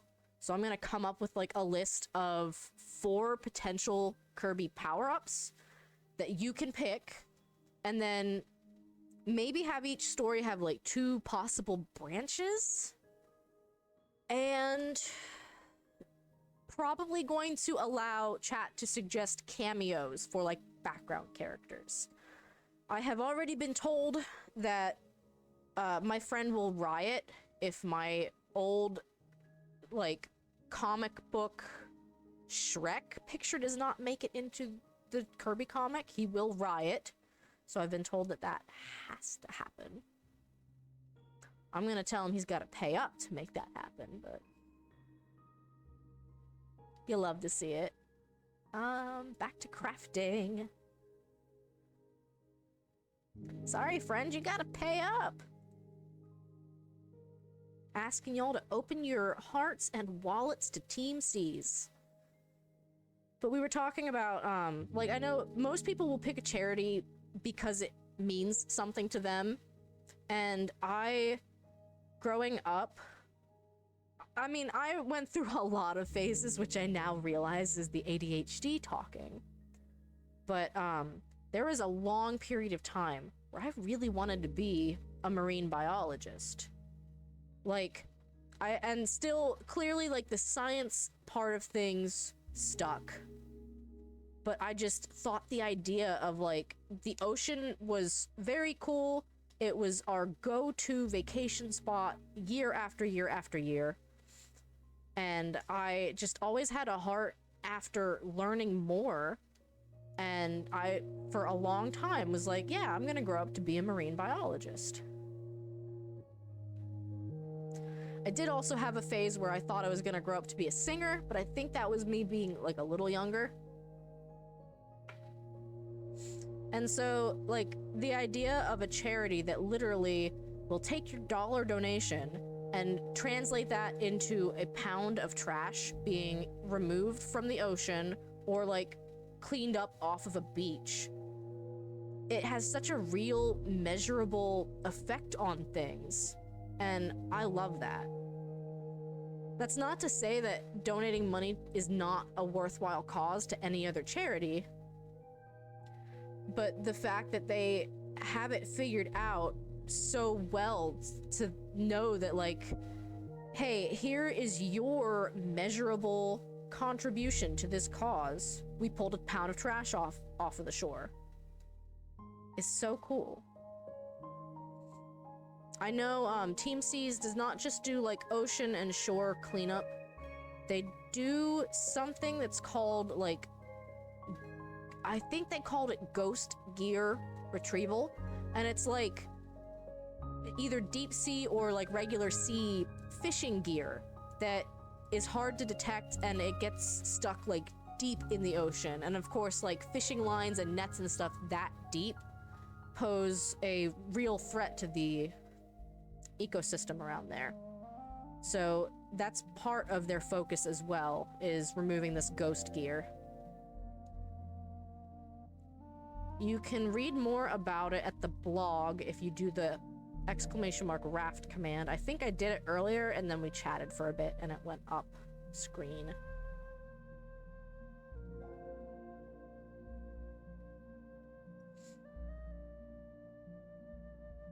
So anyway, I think Boom is still trying to figure out. The 2 main questions we were asking were, what Pokemon would you want to be? more than anything? And what Pokemon do you think you are right now? Boom is a Gen 6 still going. Oh, I love it. And thank you, Chris Cake, for pinging the command for me. No, that's fair. Like, I realize I said Gengar, and I said it really, really quickly and, like, without much thought. And honestly, like, there's a couple reasons aside from the fact that we're height twins that I picked Gengar, but that was a main factor. I also think that there's multiple possible answers to it. Like, you can be one Pokemon for a couple of reasons, and be one Pokemon for, like, more reasons.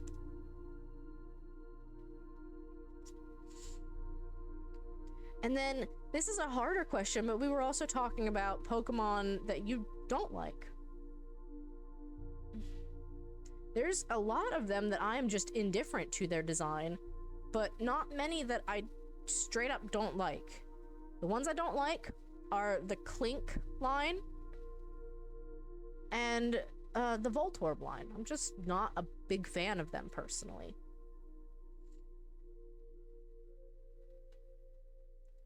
We had a couple of we had someone mention not loving Lickitung.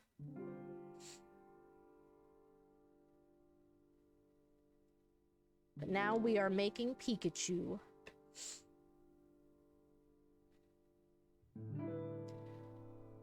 I don't dislike Pikachu. I kind of wish that, like, that Game Freak and Nintendo would allow a different Pokemon to act as a mascot, and I feel like they're actually giving Bidoof a pretty nice time to shine. Like, through Pokemon Snap, through the little, like, quests in Arceus, they're giving Bidoof some pretty good space to become lovable. Not that he wasn't lovable before. Yeah, I know. I really think that, like, the Bidoof booty in new Pokemon Snap was a big part. And I think I did see that. So props to Game Freak for, like, recently trying to branch out from it just being Pikachu and Eevee. And honestly, Bidoof is a very interesting choice, but I'm happy that they went in that direction.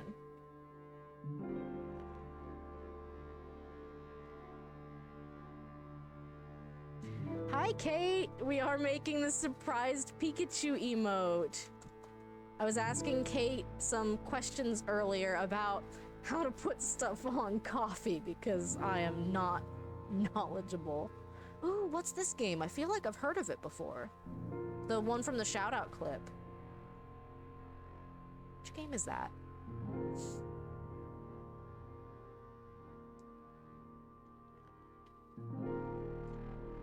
You want more love to go to Clefairy?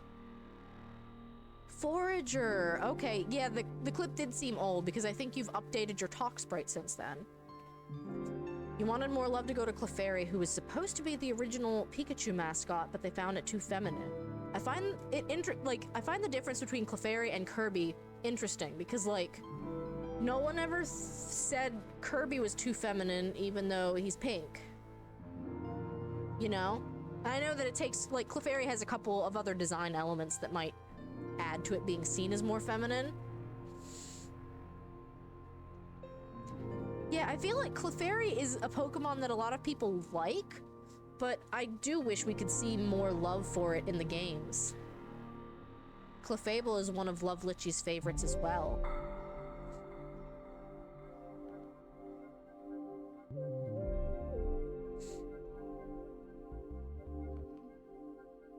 Honestly, instead of my Stuffle emote, like, I could do an angry, like, Clefairy glare emote as well, because their metronome ability could be scary. Like, it was even shown to be pretty scary in the original anime.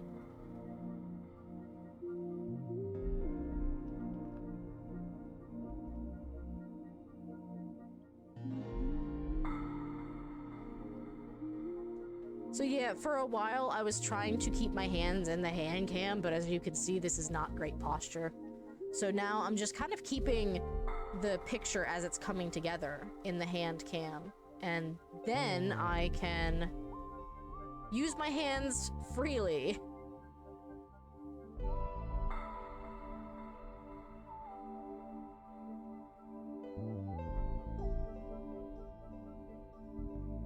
Am I sewing keychains? I am actually sewing emotes. These are going to go up on my coffee. I've got like 5 different colored sets of Pokemon. And so like as you can see here, I make the physical felt form and then I will take a nice picture of it, bring it into paint.net and add the outline to it there. Because like the felt emote by itself is very cute, but you lose a lot without having an outline. So yes, I'm making what I'm hoping are gonna be one-of-a-kind emotes. But I have been known to make a lot of little felt keychains. This just doesn't have the key ring yet. So like this is a good size to like go on your set of keys, as a key ring does, or like attach on your backpack. Oh yeah. I guess it's about a month out. Let me check my calendar. I'm pretty sure March 4th. Yeah, March 4th is a Friday. We're planning on doing another craft night in our Discord. All it is like, you can show up, you can hop in the voice chat if you want, you can hop in the video chat if you want, and if it helps you with accountability, and people just work on a craft project. Boom worked on Dungeons and Dragons prep. So like, it's kind of just a collective, creative space. And we were talking about all sorts of things, and we just had Legend of Zelda music on in the background. It's a great time. I think I had my hand cam and my face cam going. It was a lot of fun. Honestly, like, and it's a drop-in kind of thing too. You don't have to come right away. We would start, I think we started at like 5:30 Eastern time, which might be early, especially if you're on the West Coast, or it could be like super late if you are in Germany. But that's the plan. And it's a very chill thing. No one is streaming. We're just all kind of vibing.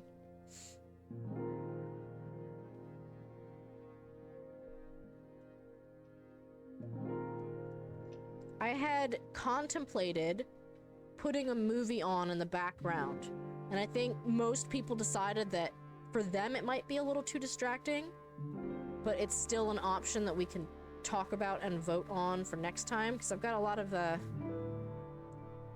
I say Ghibli, and Pixel Chat recognized me saying Ghibli, but I know some people say Ghibli. But I've got, I mean, Kiki's Delivery Service is good, but there are parts of it that are really sad, actually. And I've got, The Secret World of Arrietty, Howl's Moving Castle, my husband's favorite, Porco Rosso.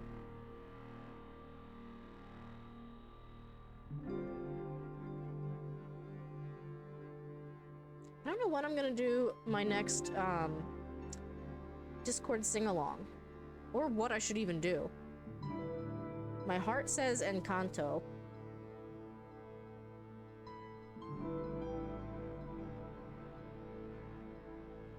But honestly, I love the Steven Universe movies so much, I would just do that again.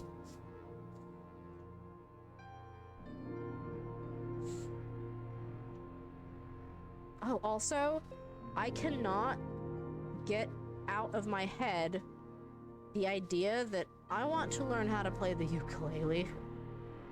So there might be a cheap ukulele going up on my throne wish list soon.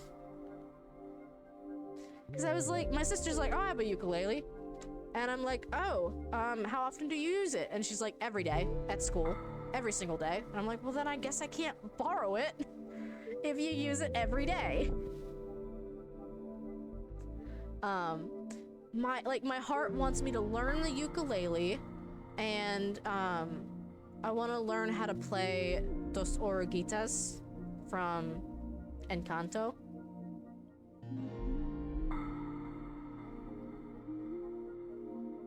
That song seems like a good starting song, and then I could sing along to it, which I would love.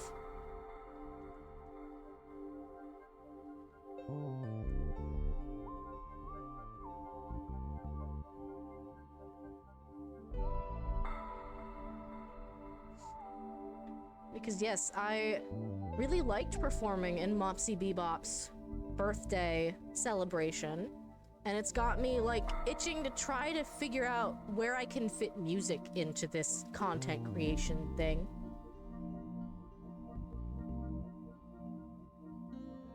I do think that I'm more of a performer, like a live performer, than I am someone who would want to try to produce music for Spotify, because I know that that is a very hard, like, spot to get into. It's a lot of work. And I kind of like playing video games more than I think I would like making music for Spotify. I should do that. Like, it would be a starting place to put it on SoundCloud. I know, like, some people use Bandcamp as well. Oh, that's great. That's great to hear. I know you do a lot of acapella, like, redemptions on your stream, but I didn't know you use SoundCloud. I will keep that in mind.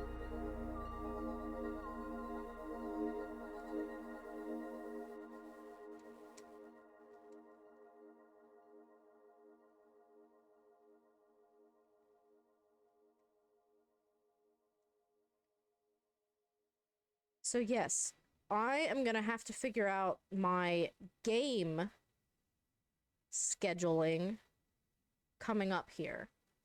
I really wanted to finish Moonglow Bay, and I still do.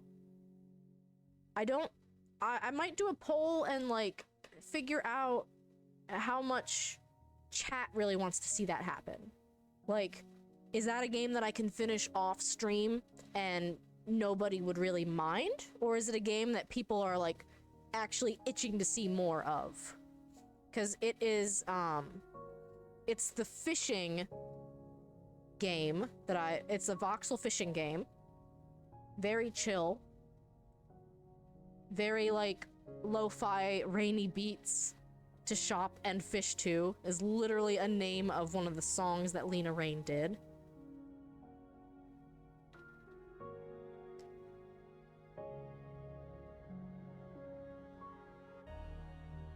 And you fish, and you do a cooking minigame to make your fish into different kinds of cuisine, and then you sell that cuisine, a la Stardew Valley.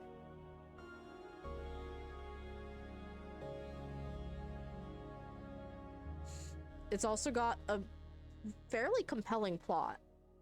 I think I'm at, like, chapter 4, or maybe chapter 5. So I don't feel like there's that much more of the game to go, but I lost access to Xbox Game Pass for the time being, and I am not sure if the Steam version will save my data, or if I'll have to start over.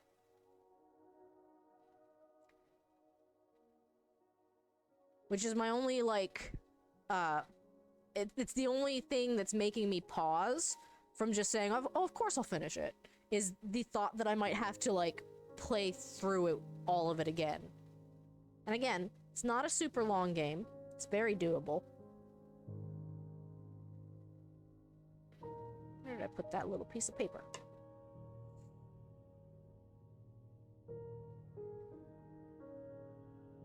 I have to find the Pikachu mouth. Because I need the little, insert part for it. There it is. You thought you were done with this part. Surprise! My face when I get rid of a piece of felt that I end up needing. No, goodbye, Pikachu.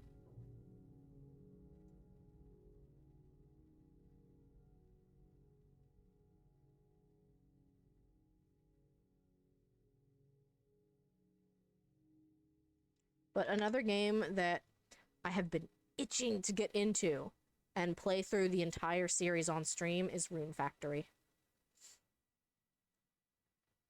I love the Rune Factory games. I'm gonna start with one. Ooh, boom, you have an answer!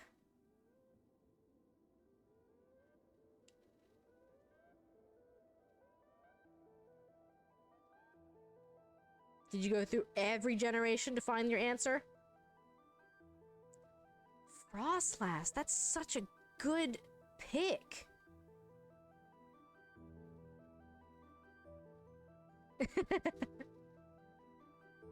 I feel like that's how you get the, like, most accurate answer, though, is, like, refresh your memory on all of the Pokemon.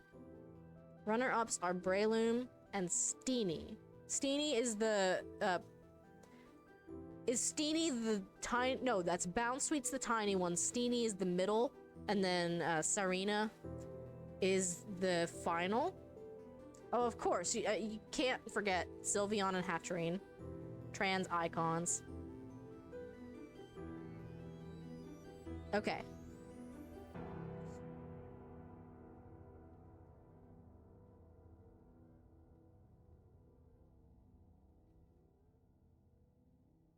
Okay. Such a good answer.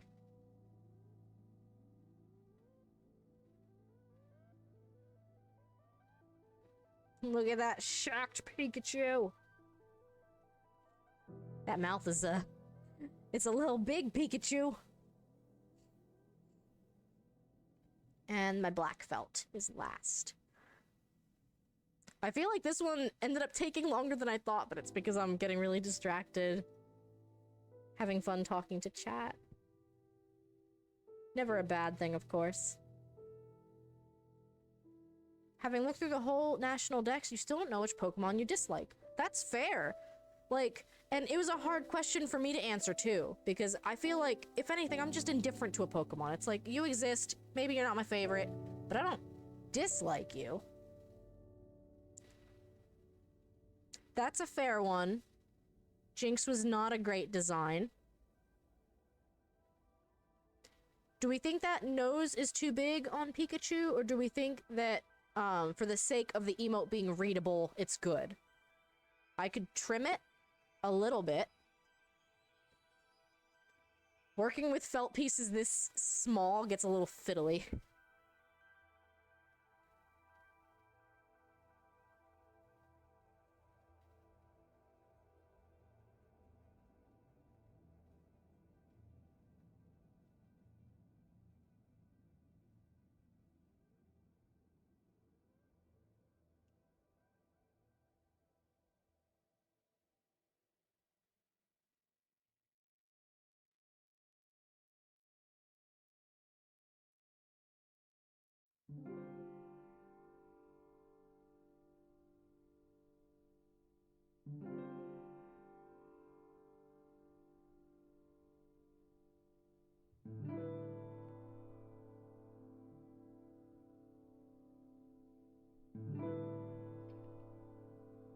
I feel like I'm trimming a hedge.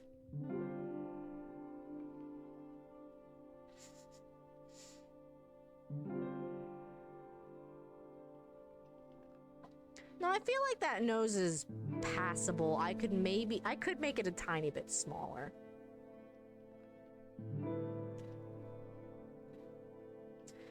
You get to a point where cutting the piece out of paper doesn't actually help you, because the piece of paper is too small to use as a pattern with any accuracy.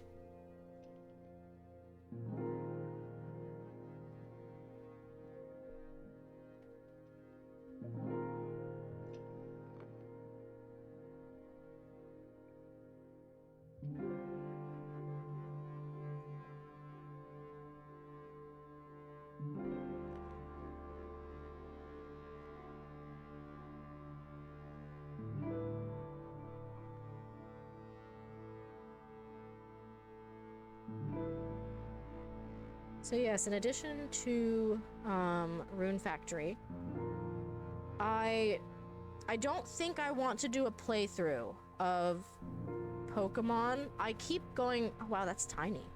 I keep going back and forth on it because I like the game. And I know that right now it's a very big game on Twitch, which shouldn't be your only reason to play a game. But I think it's okay if it's a factor in it. But I'm playing Breath of the Wild, and I feel like streaming 2 open world style games would just be tough. You know?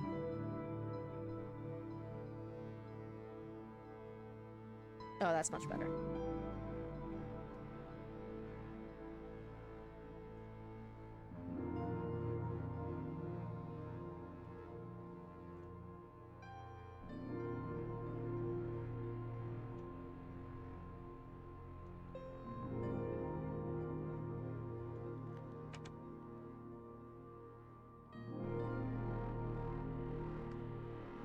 We're entering the very minuscule proportions.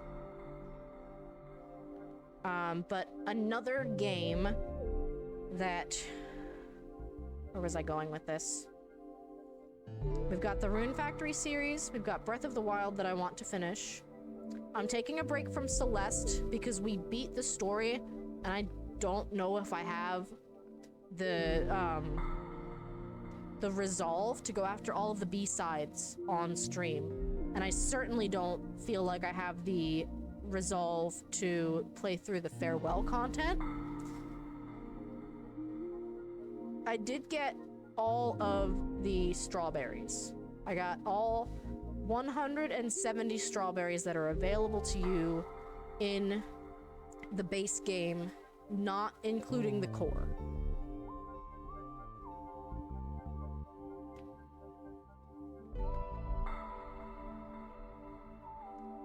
Thank you. Some of the strawberry attempts did happen off stream. There were a couple really frustrating ones. And then we got all of the crystal gems in the farewell segment. You need to get Summit C or Core C to unlock Chapter 9. Yeah, see, like, that's the thing. I don't know if I want to do it. And I know that the farewell content is as hard as it gets, to the point where, like, there's only like a recorded amount of like a couple. I know only like 100 or so people have gotten the golden berry in the farewell chapter. Like, it's that hard.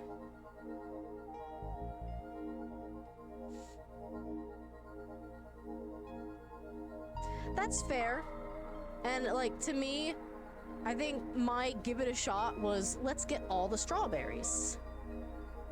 Yeah, I can understand that.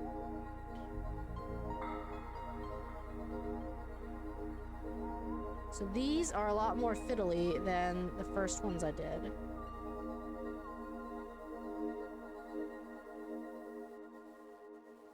Come on.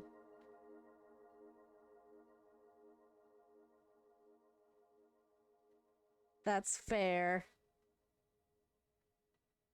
Want to see it for yourself. I can respect that.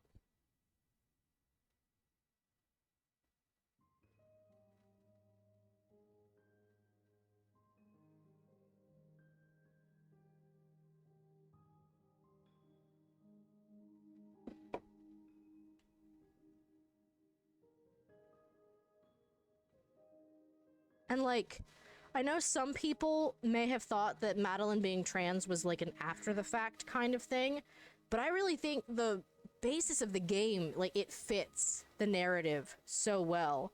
And the fact that, like, the creation of the game was almost the coming out story for, I forget the name of the developer. I think that's amazing. Maddie Thorson. Okay, yep. Madeline. Quite literally.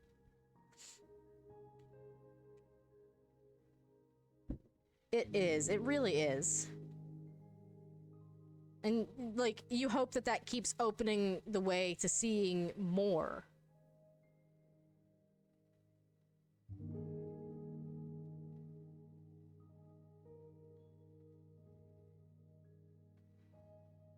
But all that to say, for the time being, I am done with Celeste. I have plenty of content for Breath of the Wild.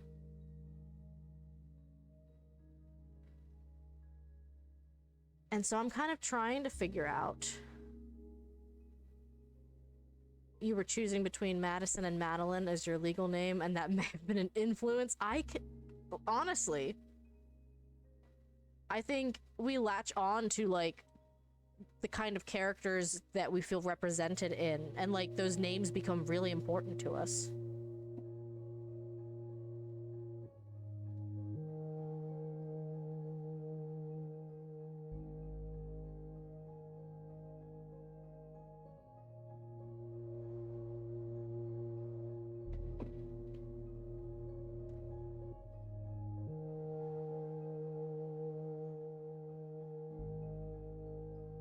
That would be really cool to see.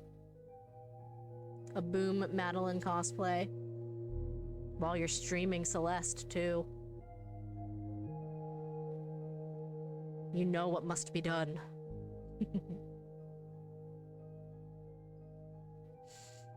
But yeah, my game choices for, like, the winter lineup, I want to say it was Celeste, and then my Gashapon streams, and then Breath of the Wild. So, I know we still have February to go. I was doing Moonglow kind of on and off as well. But, yeah, I'm kind of trying to figure out what I want my lineup to be. I like the idea of the Gashapon streams. I like the idea of having a stream where chat gets to vote and pick a game for me. Because it lets me revisit a couple of games that I haven't played in a while. I played through a good portion of Pokemon Mystery Dungeon for the Switch because of the Gashapon streams. I've played a fair amount of Dragon Quest Builder as well. And now I'm trying to figure out, like, do I think these games are fun enough and engaging enough to do a full playthrough? Pokemon Mystery Dungeon, I'm probably about halfway through it. So I feel like that would be a pretty quick one to finish.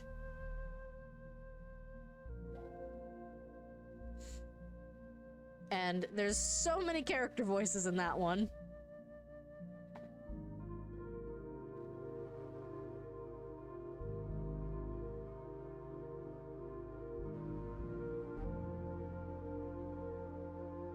But, I mean, it's kind of like a Pokemon roguelike.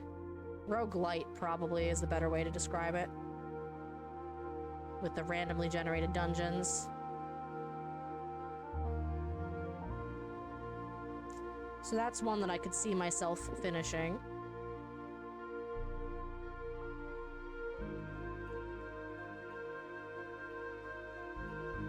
And then... like, Dragon Quest Builders is fun. From what I hear from my friend Snake, who gave me the copy of the game, Dragon Quest Builders 2 is just an infinitely better game. Like, he didn't say it in a way that said Dragon Quest Builders 1 was not worth playing through. It's still a complete game on its own. It's just Dragon Quest 2 is so much better. And from what I've seen so far, I agree, and I find myself wanting to play Dragon Quest Builders 2. My sister has confiscated my mom's copy of the game because she can't stop playing it. So my mom's like, well, I guess I have to play Minecraft now. Oh, darn. That's another game that I'm sure my mom would love to see come back as a series in the spring.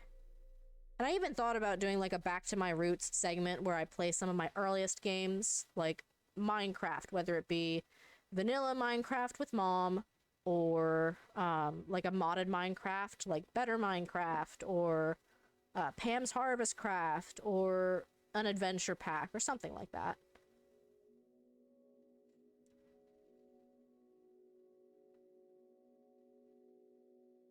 Minecraft Dungeons was also a big early game of mine that I played a lot of. And I know my buddy Sullenist Snake would probably love us to get back to playing that.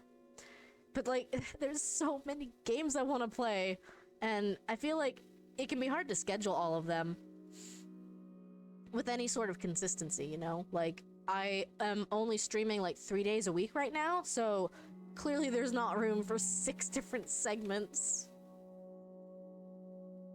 The struggle is real.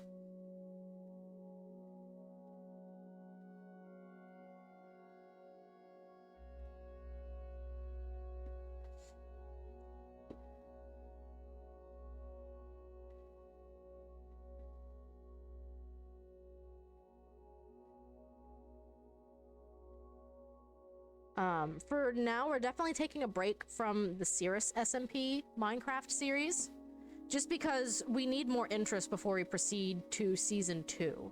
Like, not just in the streams, but in the SMP itself, because running a Minecraft server and having it be a story-based, lore-based SMP takes a lot of behind-the-scenes work to set up.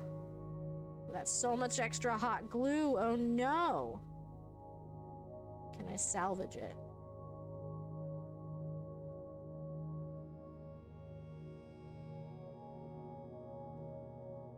You can see there's a lot of extra hot glue here, which is why Pikachu is surprised, clearly.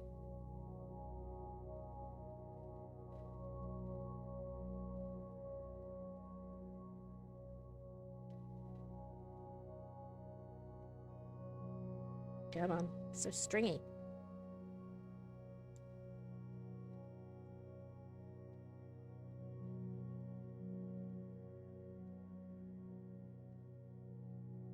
I honestly think, like, the fact that this Pikachu is made out of felt makes the, like, surprise open mouth a lot funnier.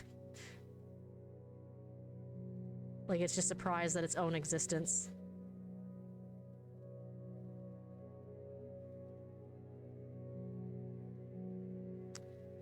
I now know the perfect way to advertise this on Twitter. Felt Pikachu exists. Me.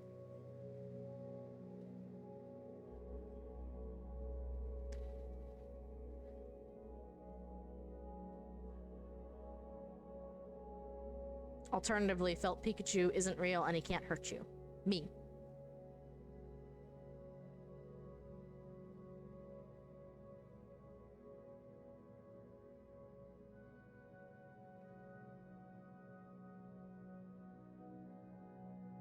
We are using only the tiniest amounts of glue now.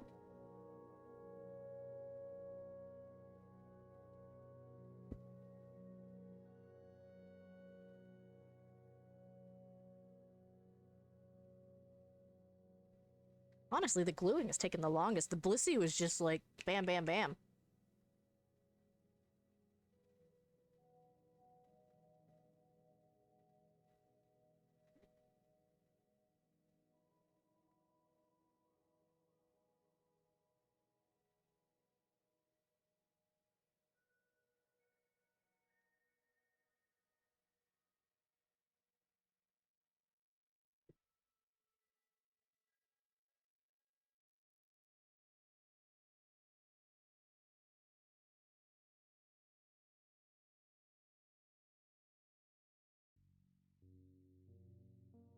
There we go.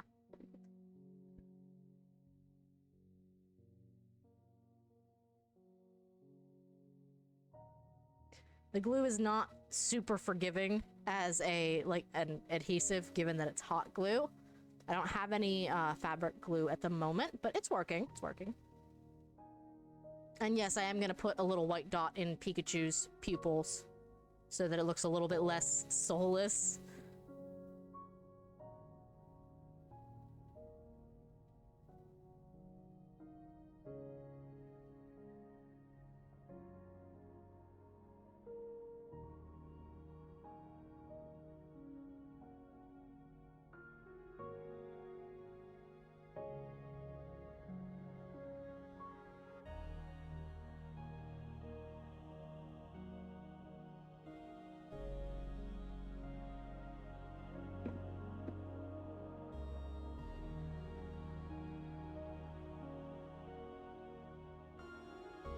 Come on.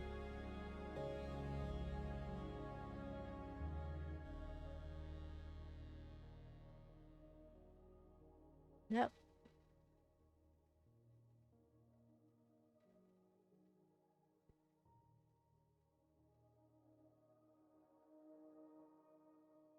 No, unfortunately that glue hard. Like, I was trying to get just a teeny tiny dot of glue on there, but it hardened before I could get the nose on.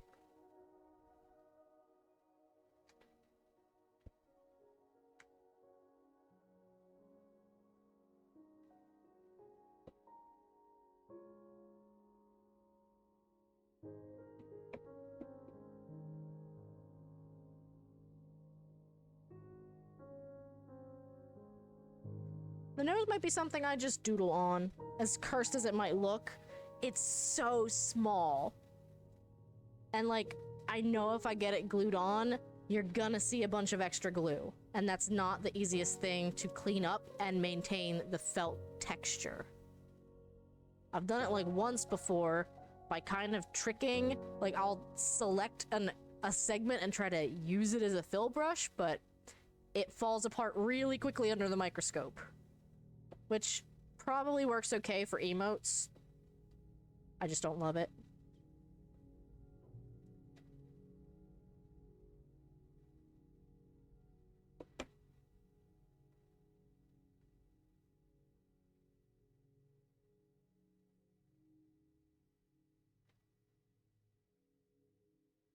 I will be the first to admit this looks slightly cursed.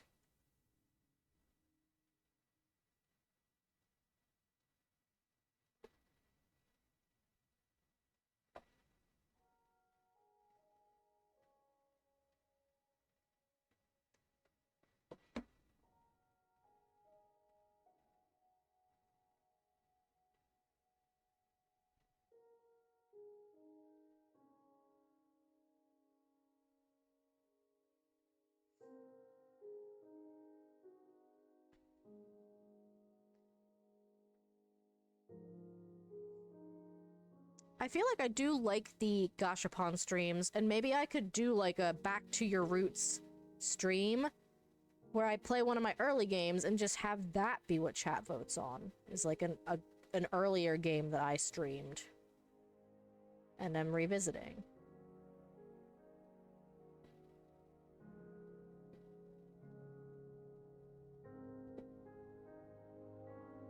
Because the format of, like, voting on it and not having to commit to it being, oh, I'm gonna stream this for the next, like, 3 months is just easier.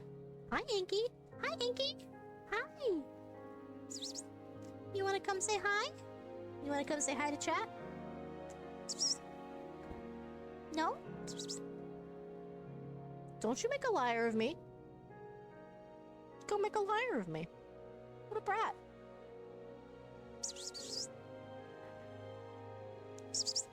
Iggy, come say hi to your adoring fans. You silly head.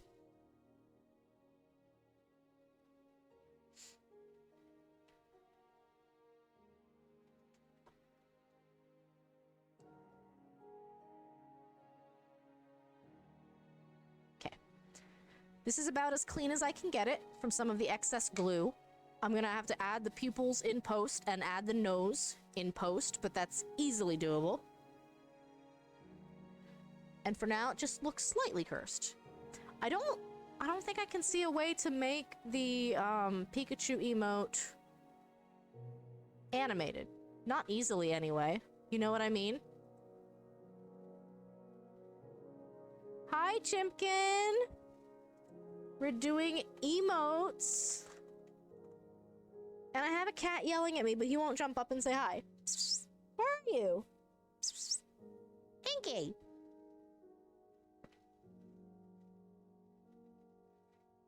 Happy Saturday.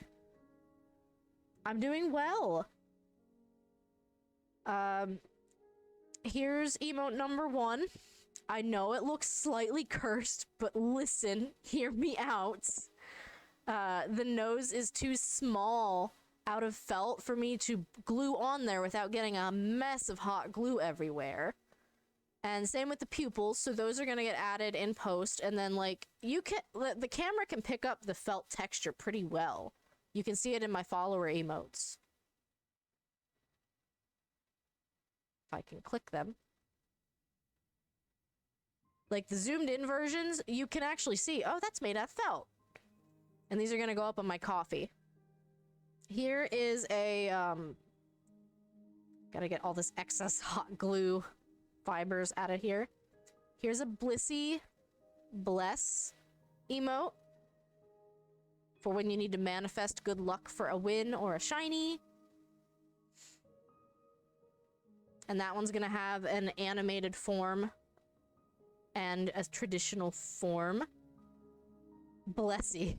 Very incredible. And then, I know this doesn't look super great at the moment, but it's because I want to animate the eyes. Psyduck is supposed to have, like, the spiral eyes, and I can't glue down the felt and then also animate it, so I have to take a picture of it blank. Welcome back, Kate. We finished up 3 emotes.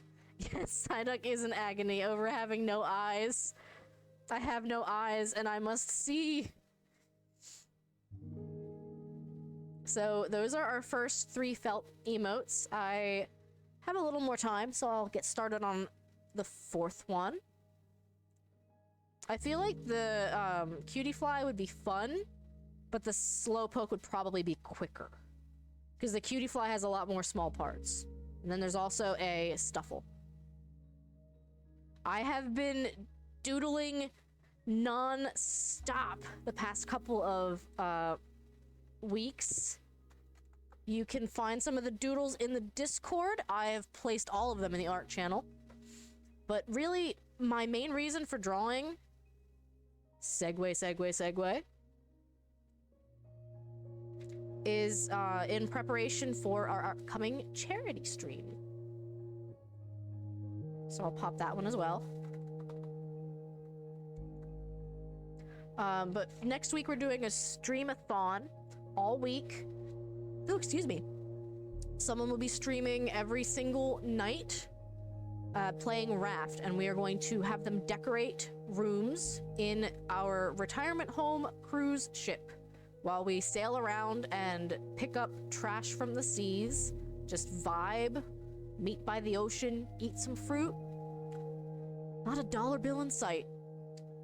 In the game, anyway. Outside of the game, we're going to very kindly ask you if you would consider opening your wallets and your hearts and donating to Team Seas using our Tiltify link. I will have a command that will pop my personal link in chat, and then there's a group link as well that it all kind of like feeds into. The goal is to raise $222 for the year 2022 because it seemed like a pretty number. And if we hit that goal, there will be a Cool Gamer Retirement Home Dungeons and Dragons one-shot stream. There were talks about the one-shot including our retired personas doing a jailbreak night from the retirement home. So that could be a lot of fun. We're really hoping that we can hit that goal. It's our first ever charity project. And I have my own individual goals. I have talked about them a lot tonight, so I will kind of like speed my way right to the end. I've been doodling a lot because I'm practicing for the Kirby comic.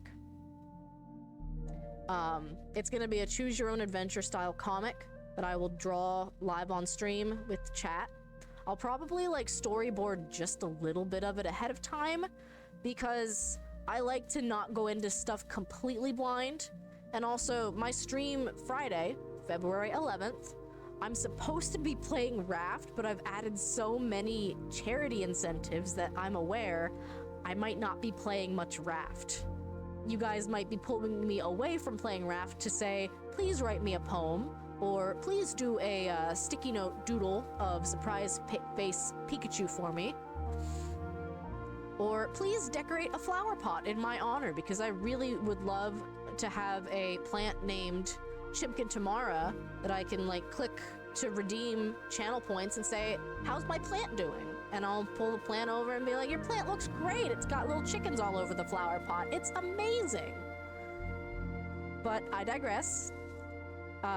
The old school Kirby comics used to not be good. I'm pulling out the dirty laundry and showing the really bad old stuff.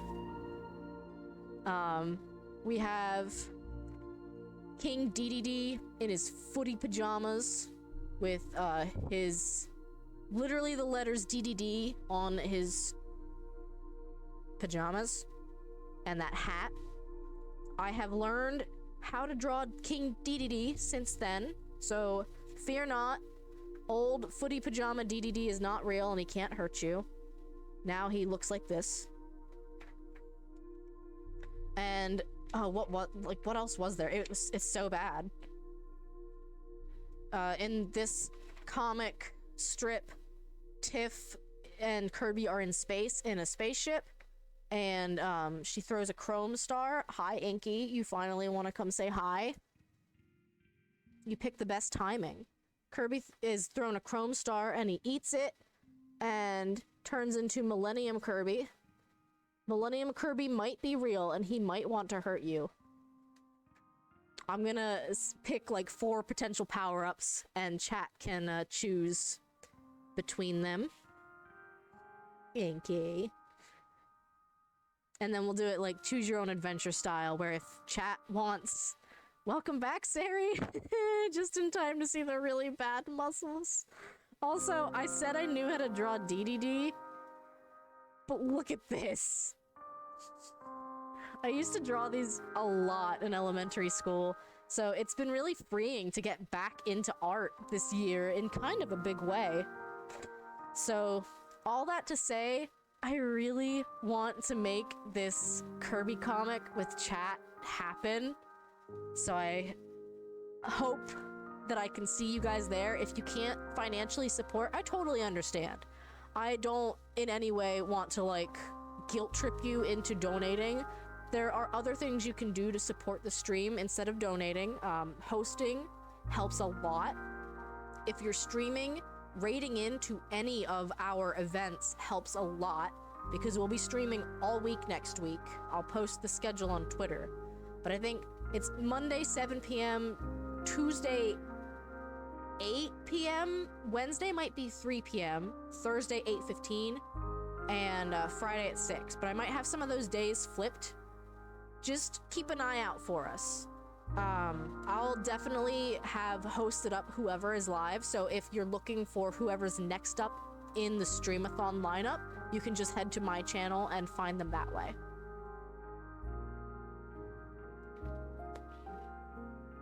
Thank you so much. Honestly, like, I have not felt this giddy about drawing in years. It's been refreshing. I might invest in a little sketchbook soon, but I've been doing most of my doodles on sticky notes, and the reason I've been doing them on sticky notes is because, I can get away with drawing at work if it's on a sticky note, you know? Like, pulling out a spiral-bound sketchbook and, like, using it that way, or, like, drawing that way, feels a little bit less conspicuous. I think that's the word I'm looking for, right? Yeah. If you want to see more of our doodles, you can hop in our Discord. There's an art channel. We love to share art.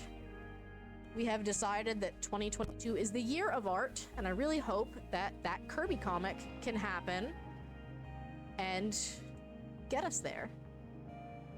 All right. We got time for one more emote to at least get started. These sets are going up on my coffee. Little emotes made out of felt. So if you want to be a trendsetter on Twitch, you want some really cool Yoshi's Crafted World vibe emotes, check them out. They're gonna be good.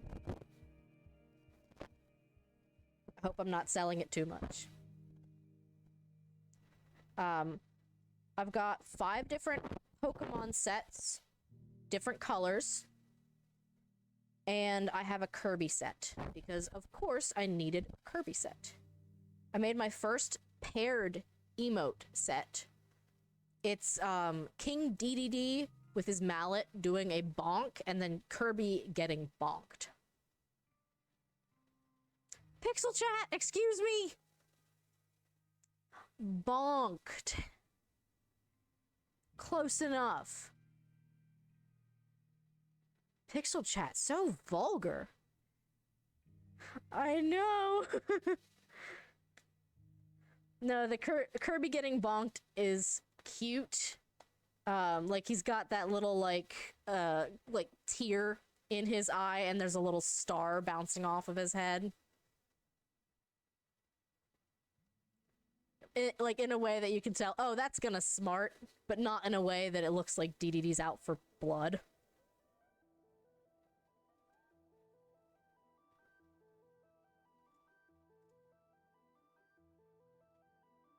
So I'm getting the canvas ready. Our nice white felt from my grandma's nice white felt blanket that she gifted to me because she's like, you use felt, right? And I said, yeah.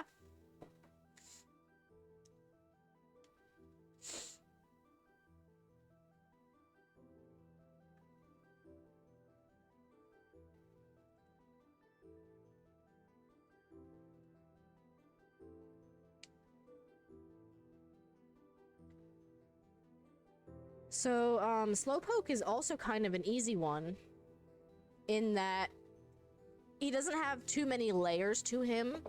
Blissey had so many layers. Slowpoke is pretty chill. So I guess my question for you is, which pink? We have this pink, a slightly lighter but thicker pink fleece,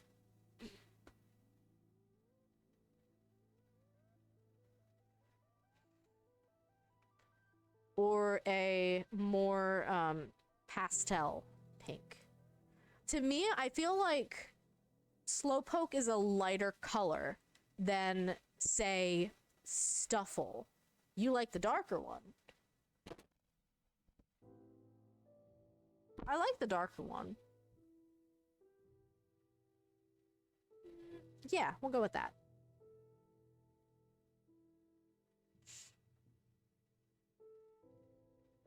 And see, like, I know for the time being, I have limited my emote sets to, like, just 3 of a certain color of Pokemon, but I can always do more.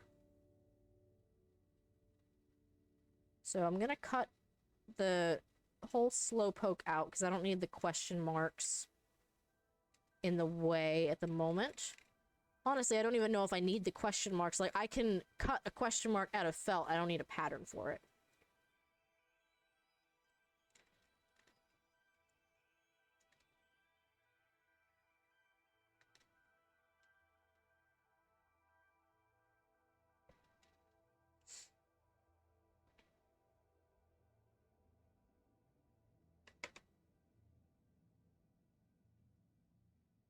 Now... Ooh, you want to try to needle felt. I do not have any needle felting experience. I want to say I don't have much experience with art forms that are 3-dimensional.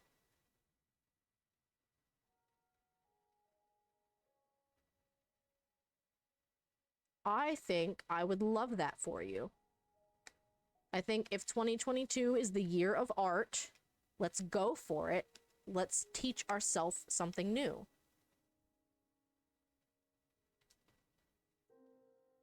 Unrelated, I saw somebody made a pair of needle felt earrings. Thank you, Kate, for the hydrate. Someone made a pair of needle felt earrings that are Kirby's butt. Not Barbie's butt, Kirby's butt. Close enough, Pixel Chat.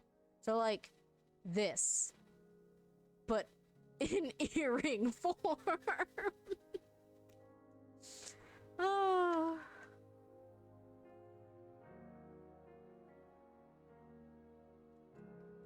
It was stupid thick. And like the earrings had no reason to be that thick, but it was so great. And again, not to nudge you in the direction of trying out needle felting, but maybe try out needle felting.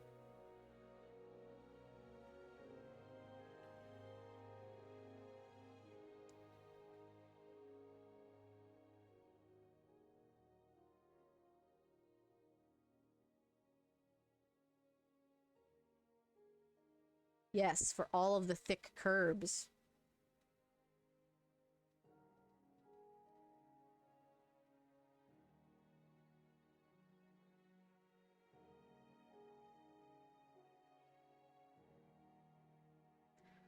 Yeah, so I'm thinking going forward, I'll keep Friday my Breath of the Wild day. I have absolutely been loving playing that game, and it feels like people are loving watching it too. Like they always show up, and maybe it's the day, maybe it's the game, maybe it's both. Who knows?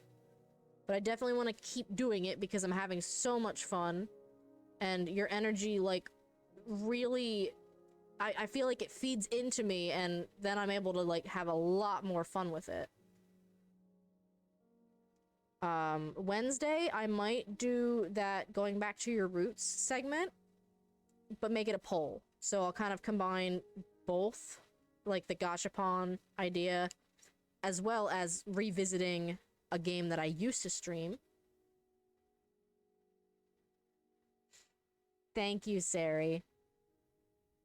Like, I know that, like, it's a little bit me, but I also know there can be, like, days when you pick a game and it's just not what somebody wants to watch, and that's fine. It's valid to be entertained by what we are entertained by, but I always really appreciate when chat shows up, like, regardless of what I'm playing. It's why I'm really excited and really hopeful that I get to show you guys, Rune Factory.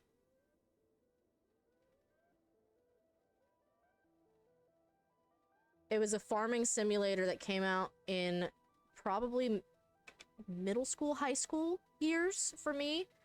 And I remember I scoured every single Nintendo Power magazine that I got because I was like, I want to read more about this game.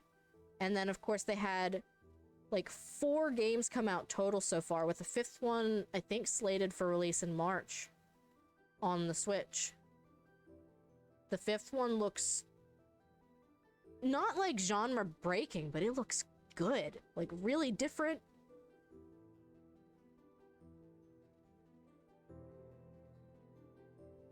And as the game's tagline suggests, it's a fantasy Harvest Moon.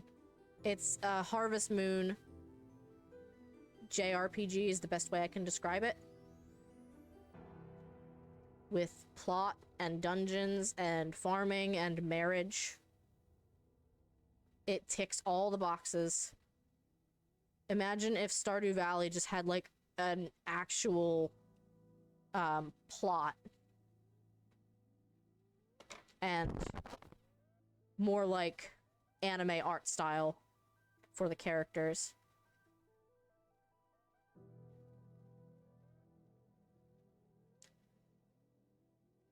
I seriously, like, and usually they wouldn't write much about Rune Factory in Nintendo Power. It was like maybe a segment on a page or a page at most. Because, like, they thought it was cool, but it wasn't like the groundbreaking AAA title that they wanted to write about. You playing Phantasy Star? I don't know if I've heard of that game before.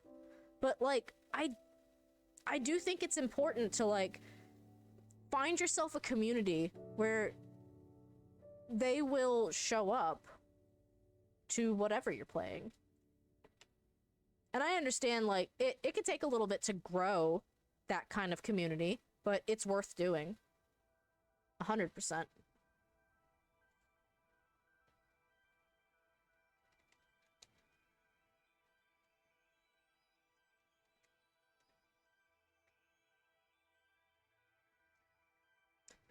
I feel like I probably have shouted everyone out tonight, but just in case I haven't, Delicate Floret, also known as Sari, streams. I've watched some Animal Crossing, and I think most recently it was Pokemon Legends Arceus.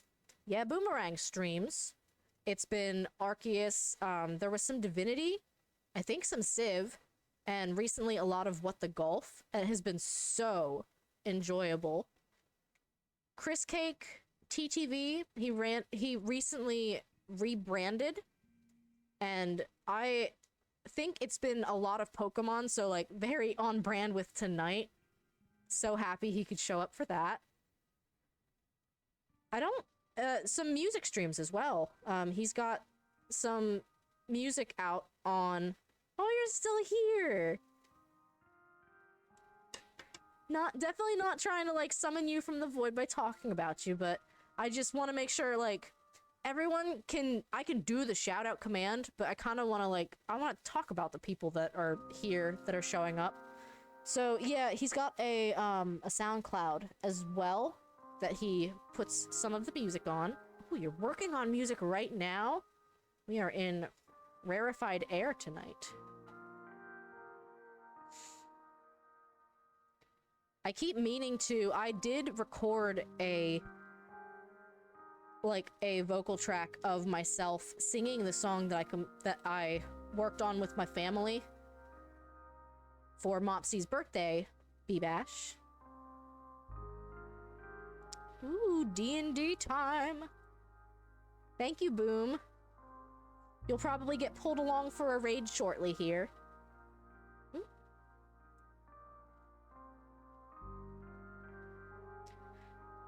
Yeah, like, the shout-out command is easy enough for anyone to put together, and if you don't have one, I'd recommend looking into making one for Nightbot or whatever you have, because I think it's important to be able to engage with that side of your community and recognize, like, a lot of us who are on Twitch watching other streamers are also content creators. And I love learning more about, like, what everyone does. If someone follows, I'll ask them pretty quickly, like, oh, do you stream?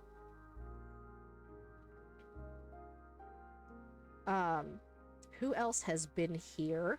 Fudge was here earlier. Fudge is my mod and husband, and he has been getting back into streaming recently.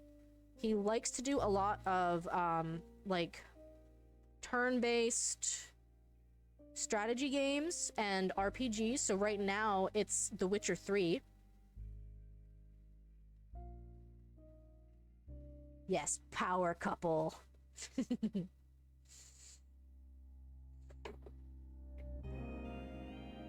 Kate Sketches was here.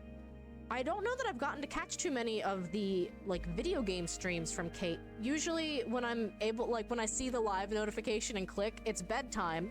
I'll click and tab up, and it's been a lot of art, but I love watching Kate's art streams. She does, chaos art streams from time to time, where, like, chat can redeem, like, oh, add a character. And so the last time I was there, I literally was like, add a piranha plant to this kid doing, like, a kickflip on a skateboard. I don't know how you're gonna do it, but add a piranha plant. And some of the chaos art ends up being lovely and cursed.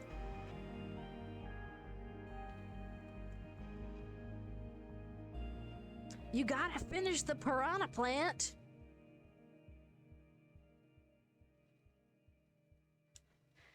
And, like, honestly, it's a really ingenious way to practice, too, if I'm being honest. Like, you're making yourself draw, you're making yourself take on probably what are new poses that you may not have done much of before.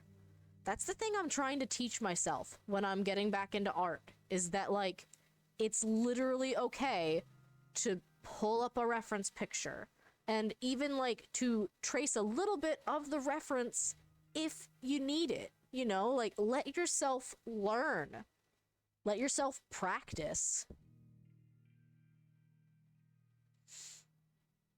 And that's why I think the chaos art is such a good idea, actually. It's like, wait, I don't know how to draw a piranha plant. I guess I'm gonna find out. Chimkin was here. I think she's probably lurking. She is a wonderful variety streamer. It's been, I think there's been lots of Fortnite that I'll see, and she plays with other streamers and, like, will advertise, like, hey, I'm playing this with this person, you should watch them too. Lots of collabs. She's doing new Pokemon Snap lately, which you love to see. I think I did see a Legends Arceus stream, and I think one of my favorite games to, like, tab up and keep open in the background is Power Wash Simulator. It's so good. Chimkin also has actual chickens. So, like, there are channel point redeems for her to literally go and, like, bring the camera out to the chickens, or, like, bring the chicken inside to the camera and, like, pet the chicken on screen. My one streamer friend is actually kind of not great with birds, so they usually have to, like, step away for a little bit when the chickens come out. I can understand that.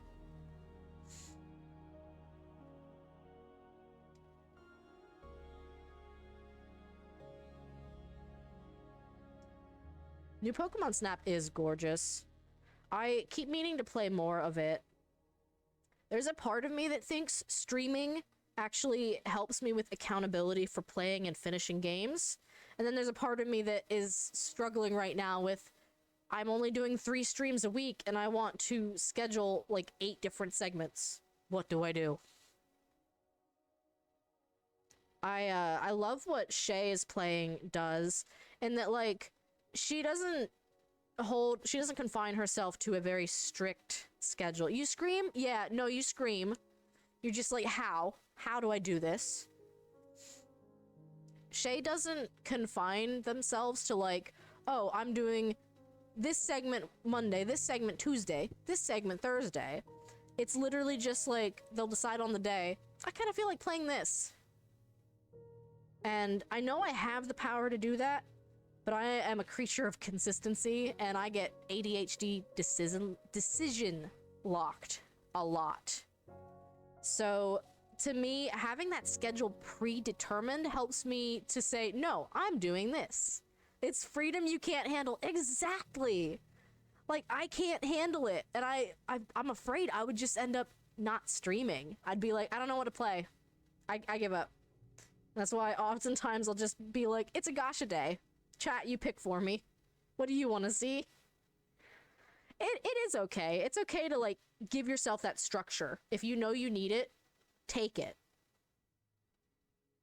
Absolutely nothing wrong with that. It just gets to a point, though, where it's like, I need the structure, but I have too many things I want to do. Oh, heck yeah. If you want to belt on stream, you're gonna belt on stream. You try to have goals for your stream too, so you're not aimless. I need goals on my streams if I'm playing like a sandbox game. Even like Breath of the Wild, I'm at a point where I constantly keep a map of the Korok seeds I still need to get. So if I don't know what I'm doing for a Breath of the Wild stream, I'll just say, it's a Korok stream. And I promise you I've got 3 hours worth of Koroks to go find. But otherwise, I agree. I like having goals. Look at our little Slowpoke! I didn't have him on cam. I'm sorry. He's cute. But totally agree. The reason I don't stream much Minecraft anymore is because unless I have a very specific goal, I am aimless. I will run around in circles, and I don't know how anyone finds that entertaining. Same thing with when we used to do Minecraft dungeons. It was important to me to pick, like, oh, we're gonna do this DLC tonight, so that there was a goal in mind. You do that with Arceus. If you're not sure of what to do, you're just like, it's a research dex completion stream. See, but there's plenty to do. I heard that the unknown collecting is like the Korok collecting, except it's visual puzzles, like a Where's Waldo thing. I think I would love to do that. But again, I don't know if I want to stream it. I think if I stream Arceus, maybe I will literally just do the unknown completion stuff on stream, and everything else can just be whatever. Who knows?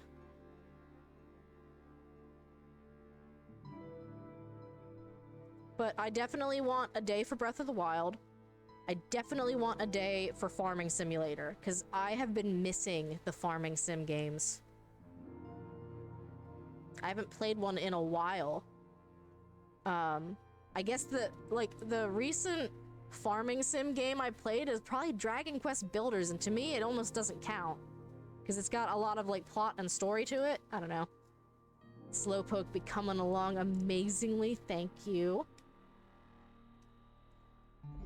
I'm a little past my 3-hour mark, so I don't know that I'll glue this, but I at least want to get the pieces together to show you. And then, of course, what color are we thinking for the question marks? Because there are 3 question marks above Slowpoke's head, and this is the pink set, so, like, I want to keep them in the color scheme. My thought was maybe brown, but I don't know if that... Like, my first thought was brown, my second thought was, like, dark green. You started Stardew with your sister and she's a brat. Does she know a lot of what she's doing and she's just being a brat? Or does she not know what she's doing and she's being a brat? Because I feel like those are 2 very different, play styles. Ooh, purple! You know what, Mom? You're so right. You're so right. And you should say it. They're gonna be purple.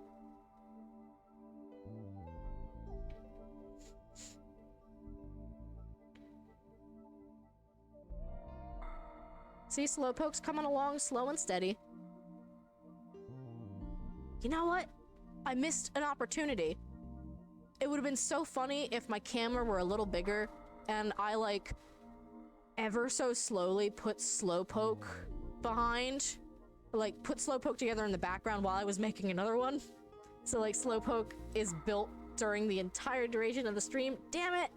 Guys, we have to go back. Does anyone have a time machine? We have to go back. It could have been great. We have to go back. She finished the game and you're on year 2 solo. She keeps messing with your house. Whenever we played Stardew with my one friend, he isn't a super huge fan of the game because the pace of the clock, like, stresses him out. He's the kind of guy who, like, he'll play a video game and, like, browse his phone at the same time, so he would be on his phone scrolling, look back, and be like, oh crap, it's 4 p.m. because multiplayer, you can't pause. We got those, like, huge blue teddy bears, and we blocked him into his room with the teddy bears. That was how we messed with his house. It was great. When I play Stardew, every file I make, I end up making, like, a totally new character. So I don't often, like, do self-inserts for Stardew. It's always a new character. She sneaks into your bed when you sleep earlier than her, too. Well, we'll see. I'm sorry to tell you this, but in multiplayer, everyone just sleeps in the same bed at any given time. Doesn't matter if you're married, doesn't matter if there's a spouse in the bed. Everybody sleeps in the same bed. I can't be bothered to run halfway across the farm to my own bed. So, I would do it too.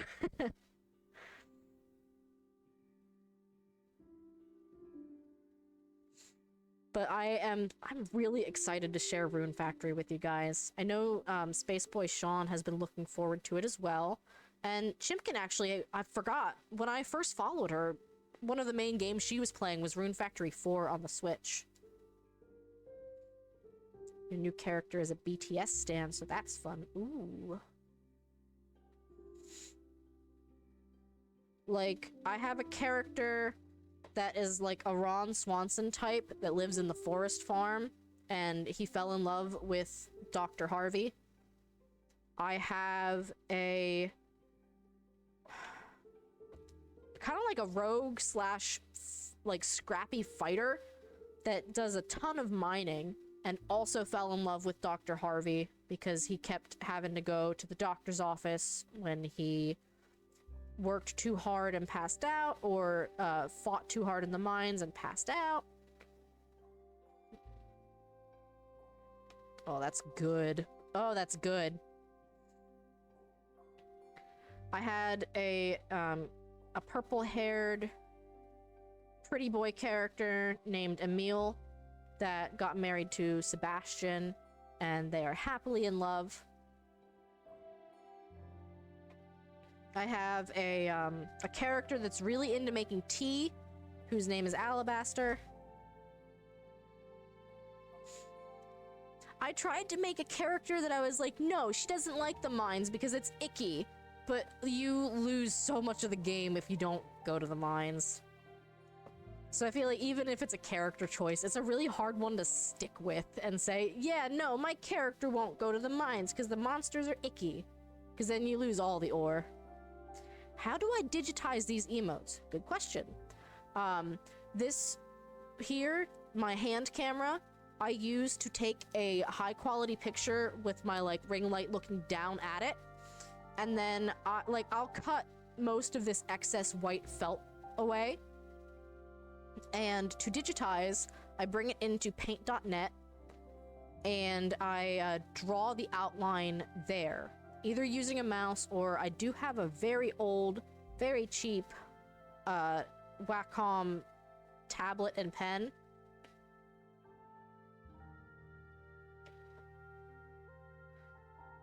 I still need to practice with that.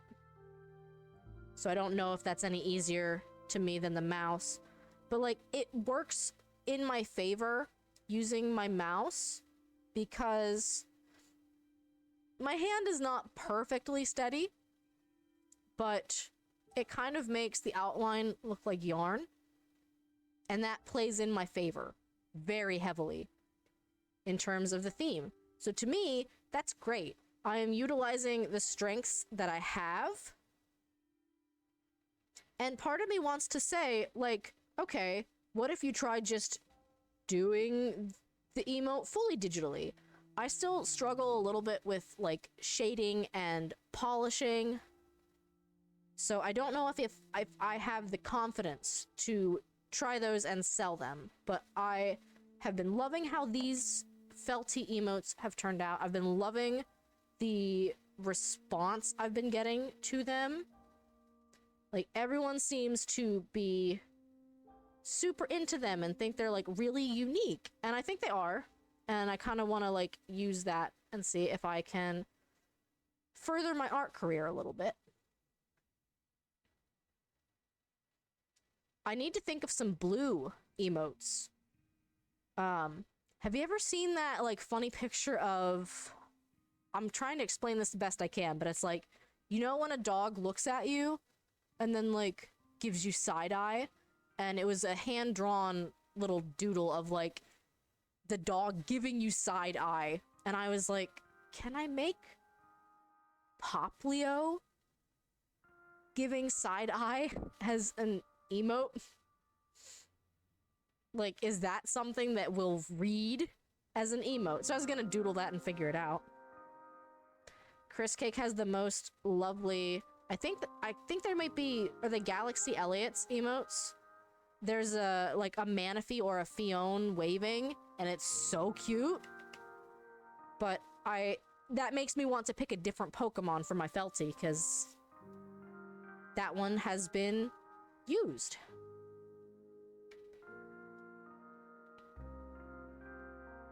Trying to share the love amongst some of the... not necessarily less popular, but maybe, like, less mascot Pokemon, because then these will be truly unique of, oh, it's a Pokemon emote, oh, it's cute, and oh, it's made of felt. You know?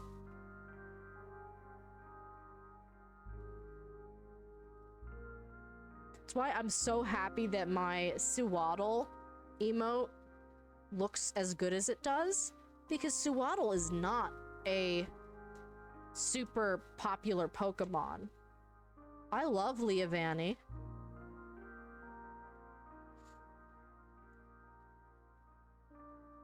Alright. That's Slowpoke done. Probably one of the fastest ones to put together. Which I think is just great.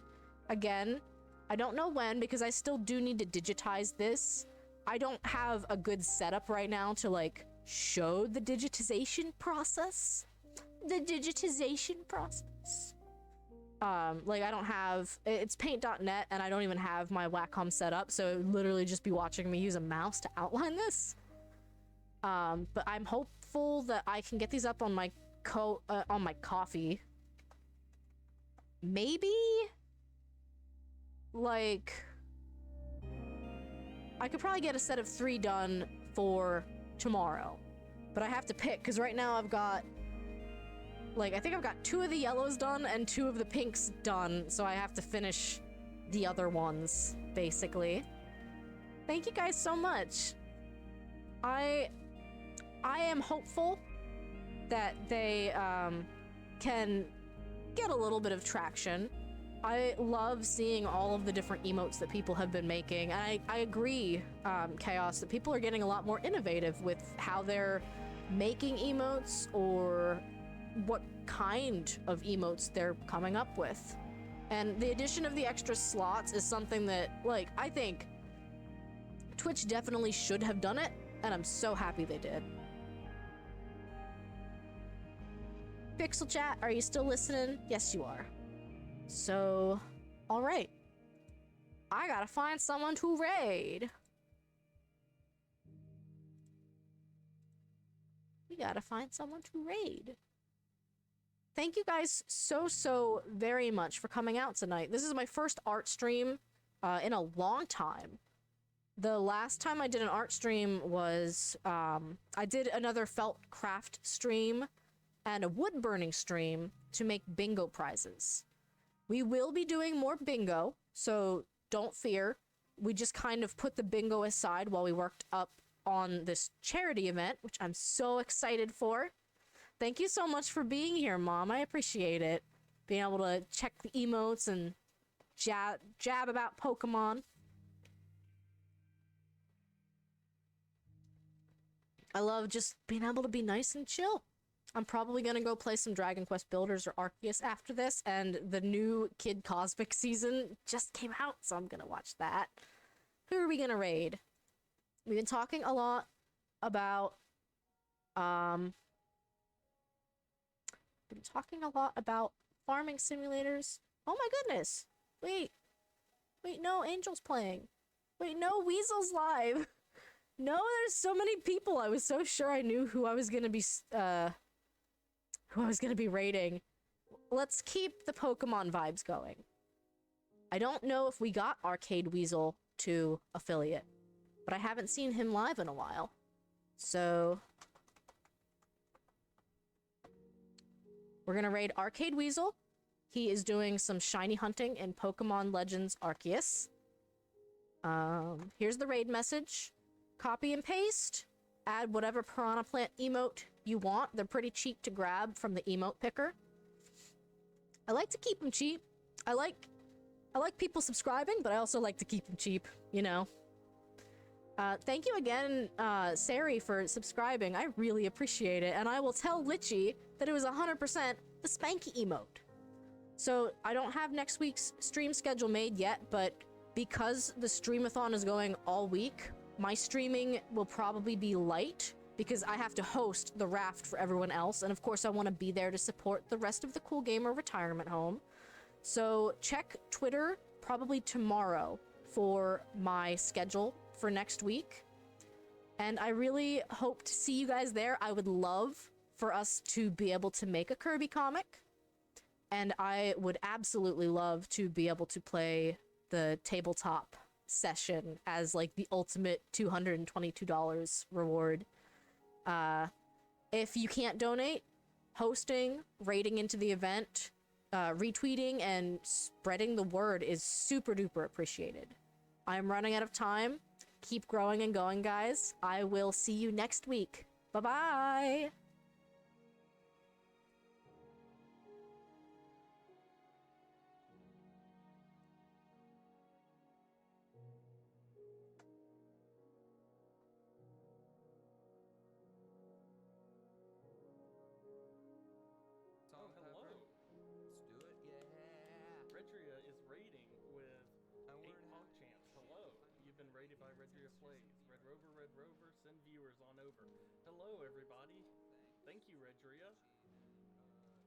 Your stream went very well. I've been popping in and out of your streams every once in a while lately, just kind of seeing what you're up to. Your little emotes are so cute. I love those. They're so good. 10 followers away from affiliate? Hell yeah. Haven't seen you live in a while, so I'm happy to see you. Thank you. Yeah, it's been a while. It's been hard to stream lately. Just personally, but you know. You know me. I'm always. So many emotes. I love these little emotes so much. They're so cute. Why is there an Ambipom over here now? Also, hello Shay, hello Angel, hello everybody. Thank you for joining in. We are shiny hunting today, and it has gone so well. I'm just celebrating that I can see you. Thanks for dropping by and lurking. Well, thank you. Drop them follows, Raiders. I really appreciate that. Yeah,